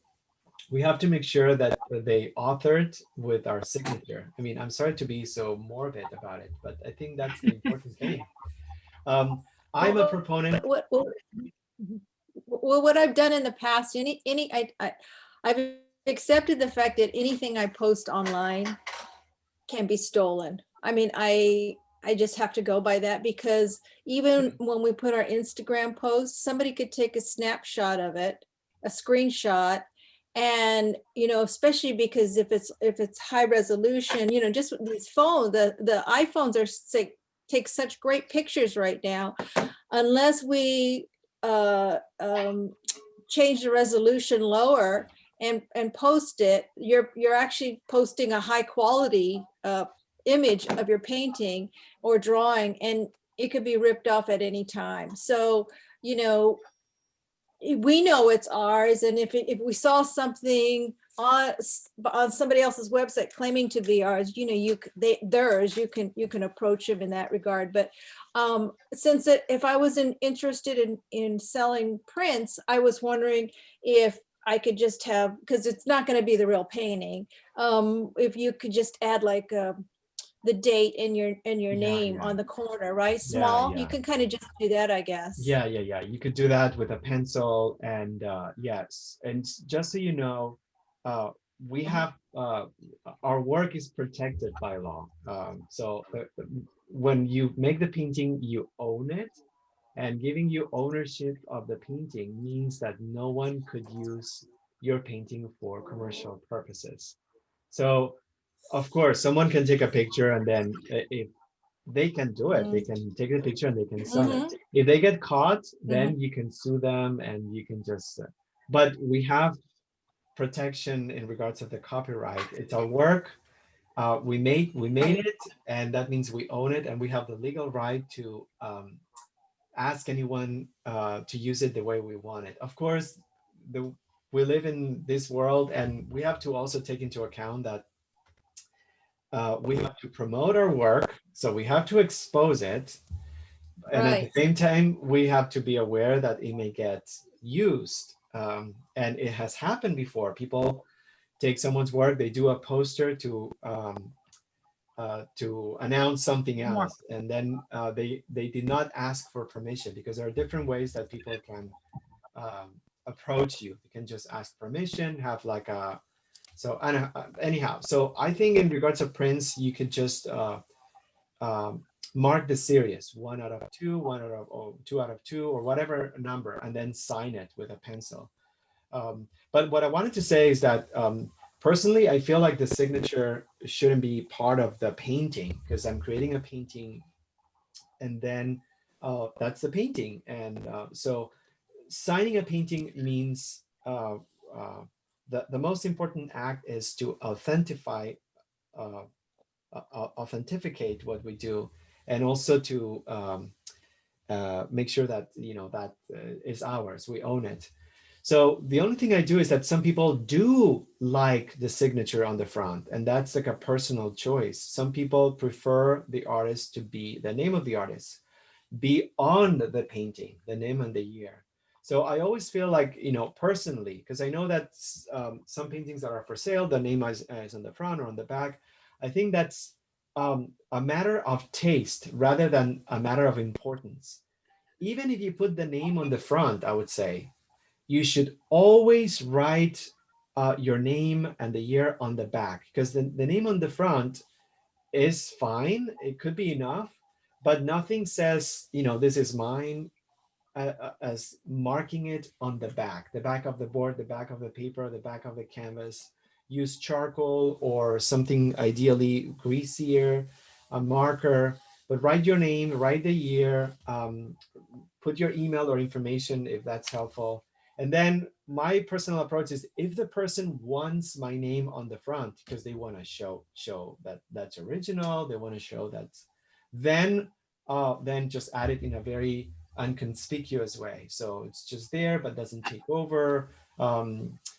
And you've done it, Lois, in one with black and white. It just feels monochromatic. So it's a way that to market that feels aesthetic. Because I mean, I've seen some outrageous things. I've seen some people that create beautiful work, and then they put the name in red in the dead center of the painting. And Jan, you've seen that, and they just drove me nuts. And then I tried to, I mean, Yeah, exactly. we're all adults, and I try to give my opinion in a soothing way, but no, he was like red. And I was like, it's a landscape.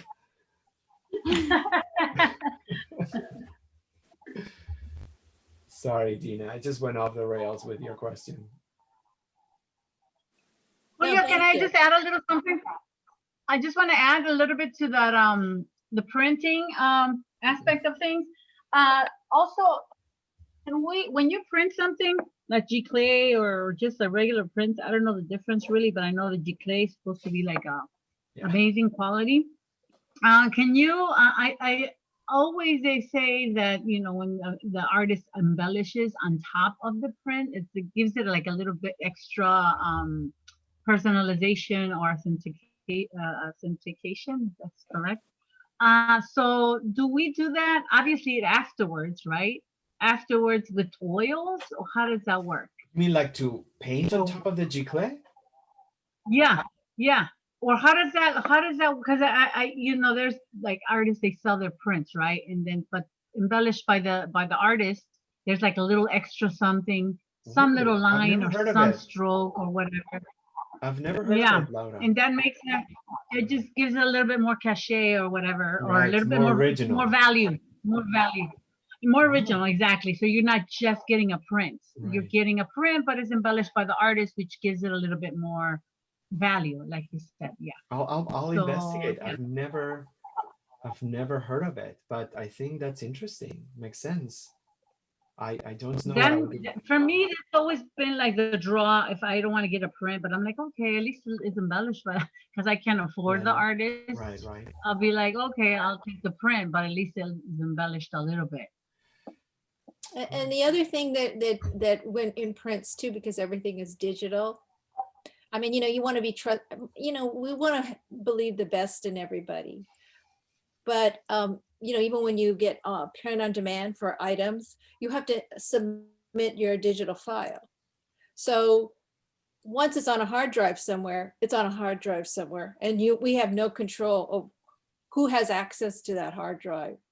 And if you submit something or you print something, and there's a lot of reputable people out there, thank goodness there really are, but if somebody steals a hard drive, then those people aren't as reputable. And then, so I kind of had to let go of feeling protected, because you can't share and be protected. You really can't. Like you say, if we want to share our art, we have to post it. If you want to post it, then you are vulnerable. And then once I just figured, if I can create something once, I can create it again if something gets stolen. But it takes time to track down people too, if they were unscrupulous, and that's not how we want to spend our time. But that was always the thing that kind of held me back from sharing my work earlier online, is because, well, what if somebody gets it? And then I sell items, my original artwork, on some cards, and I had to send it to Moo, but Moo's a big company, so I trust them. But if you go to certain companies that will print your art on items, and you're hoping that nobody else has access or only uses it as it's meant to be. So to that point, I just thought, as artists, we kind of have to let go of that fear of otherwise nobody will see your art. Right. Yeah. It's that catch-22 type of thing. And it happens in social media, period. Because we talk with Jen, we work for social media. We work for Instagram. We provide content that it's original, and they don't do anything. It's us who create the content, because it could be a painting, but we share photos, we share videos, there's a lot of creativity. They take advantage of that. In a way, they're using our products, our creations. We don't get compensated, and they make money off of the advertisers that go there because of the numbers of people using the platform. So it's the same thing, but with in a bigger perspective. But ultimately, we have to share it, because that's, I don't know, it's not right. It's not right. I agree, it's not right. But I don't know how to solve this. But we don't have an alternative. Yeah, we just don't have an alternative. And for me, if I can make a piece of a painting and make somebody smile, then that's my goal. I agree with you. Was doing that's really what I want. And just kind of let go. And if there's something super precious, then I just don't put it online or make it a digital, a digital file for other people to access. But I think contests are really good for us. We should look into more contests and enter our stuff. And I think that'd be exciting. That would give some advertising too for Roofless. Yeah, it's good exposure. Yeah. It's something. I know you're very good at this, Lois. So we're just you always share stuff. We're gonna keep an eye, because they're always open calls. And so, and it's good. The rejection is like the norm, but sometimes you get in, you just don't know, so it's a good opportunity. So well, thank you so much, guys. This was super wonderful, and thanks, Jen, for being there and sharing all these amazing photos that will haunt me. I know. Yeah, I didn't even, last night we talked about this I don't know what to call it, condition or disease that gives you big eyes. And I didn't even share those. So I'll just have those, Julio, those images. Oh, no. Remember last night we were talking about the big eyes? Yeah. Anyway. Let's leave it for Tuesday. There's a lot of haunting stuff on the internet. Let's just say that. We'll share this. But thanks, everyone. Your almost said your photos, your paintings are incredible. So beautiful. Yeah. Thank you for your work. You guys are amazing, inspiring, and we learn from you, and we hope that you learn from us as much as we do from you. This is so good to exchange. I incorporate things that I see, and it helps me also be a little bit more specific in future explanations. So really, really grateful. Never take it for granted. It's humbled. We're humbled, and also looking forward to next week and to paint more together. Especially with the rain. With the rain, yeah. Oh my gosh. In the rain. Yeah. I hope it's okay. It's gonna be awesome. The people are protected, and there are not many leaks out there. Right. Absolutely. Hey, you know what I would find helpful is a palette kind of for each lesson. You know, like colors, maybe like before, I know we always don't know what we're painting first and all that stuff, but just kind of the colors of the traditional palette. You know, if you're going to add something extra or whatever, I'm just like totally, I'm just trying to figure out my paint today. And I got too many colors, and I'm getting lost in, like, you know, where to put them. And, you know, usually just Jen has it all set up for us. And I'm just trying to find a way that's natural to me. And I'd like to just keep like 6 colors that are always there. And then, you know, like, because we did the pillows today, maybe you're heavy, you add that cool turquoise thing that you found, you know, or something like that. Like, just kind of, because I kind of went down this wormhole of setting up my palette instead of painting today. So it's just a little thing, you know, just keeping the color simple and then adding, you know, a few for each assignment. You know what I'm saying? Yeah. I think I'm gonna try. What do you guys think about that? I know it's a lot of work, but no. Just always do the basic at least, and then. Yeah, we always start with the basic. To simplify things, we have the same palette always, and then depending on any extra colors we incorporate. I think it's easier for us to just present a picture of the palette maybe before, just so it's a little bit clear. Yeah. Because that's it, just a picture of the palette. That's a good idea. Okay, I'll do that. Or even the same one, you know what I mean? Make one picture with the names on it, and you put it up every time. Oh, okay. Do you know what I mean? Done. So that it's not one every time. Done. And then we discuss what colors we use on top of that, maybe. I love it. But just because I just keep getting lost with my colors and driving myself nuts. Okay, that sounds. Well, I might be able to find one that I've already done and labeled in our notes. Okay. Yeah, and just put it in the photo. Fine, I think that would be good. Yeah, I think that's a great idea. Yeah. Because I was gonna say it's harder for us to predict the exact color that we're gonna need depending on the. Yeah, no. Because I don't know what kind of like notes, so it's a little bit tricky. But yeah, the palette with the names and stuff, I think, yeah, done. Thank you.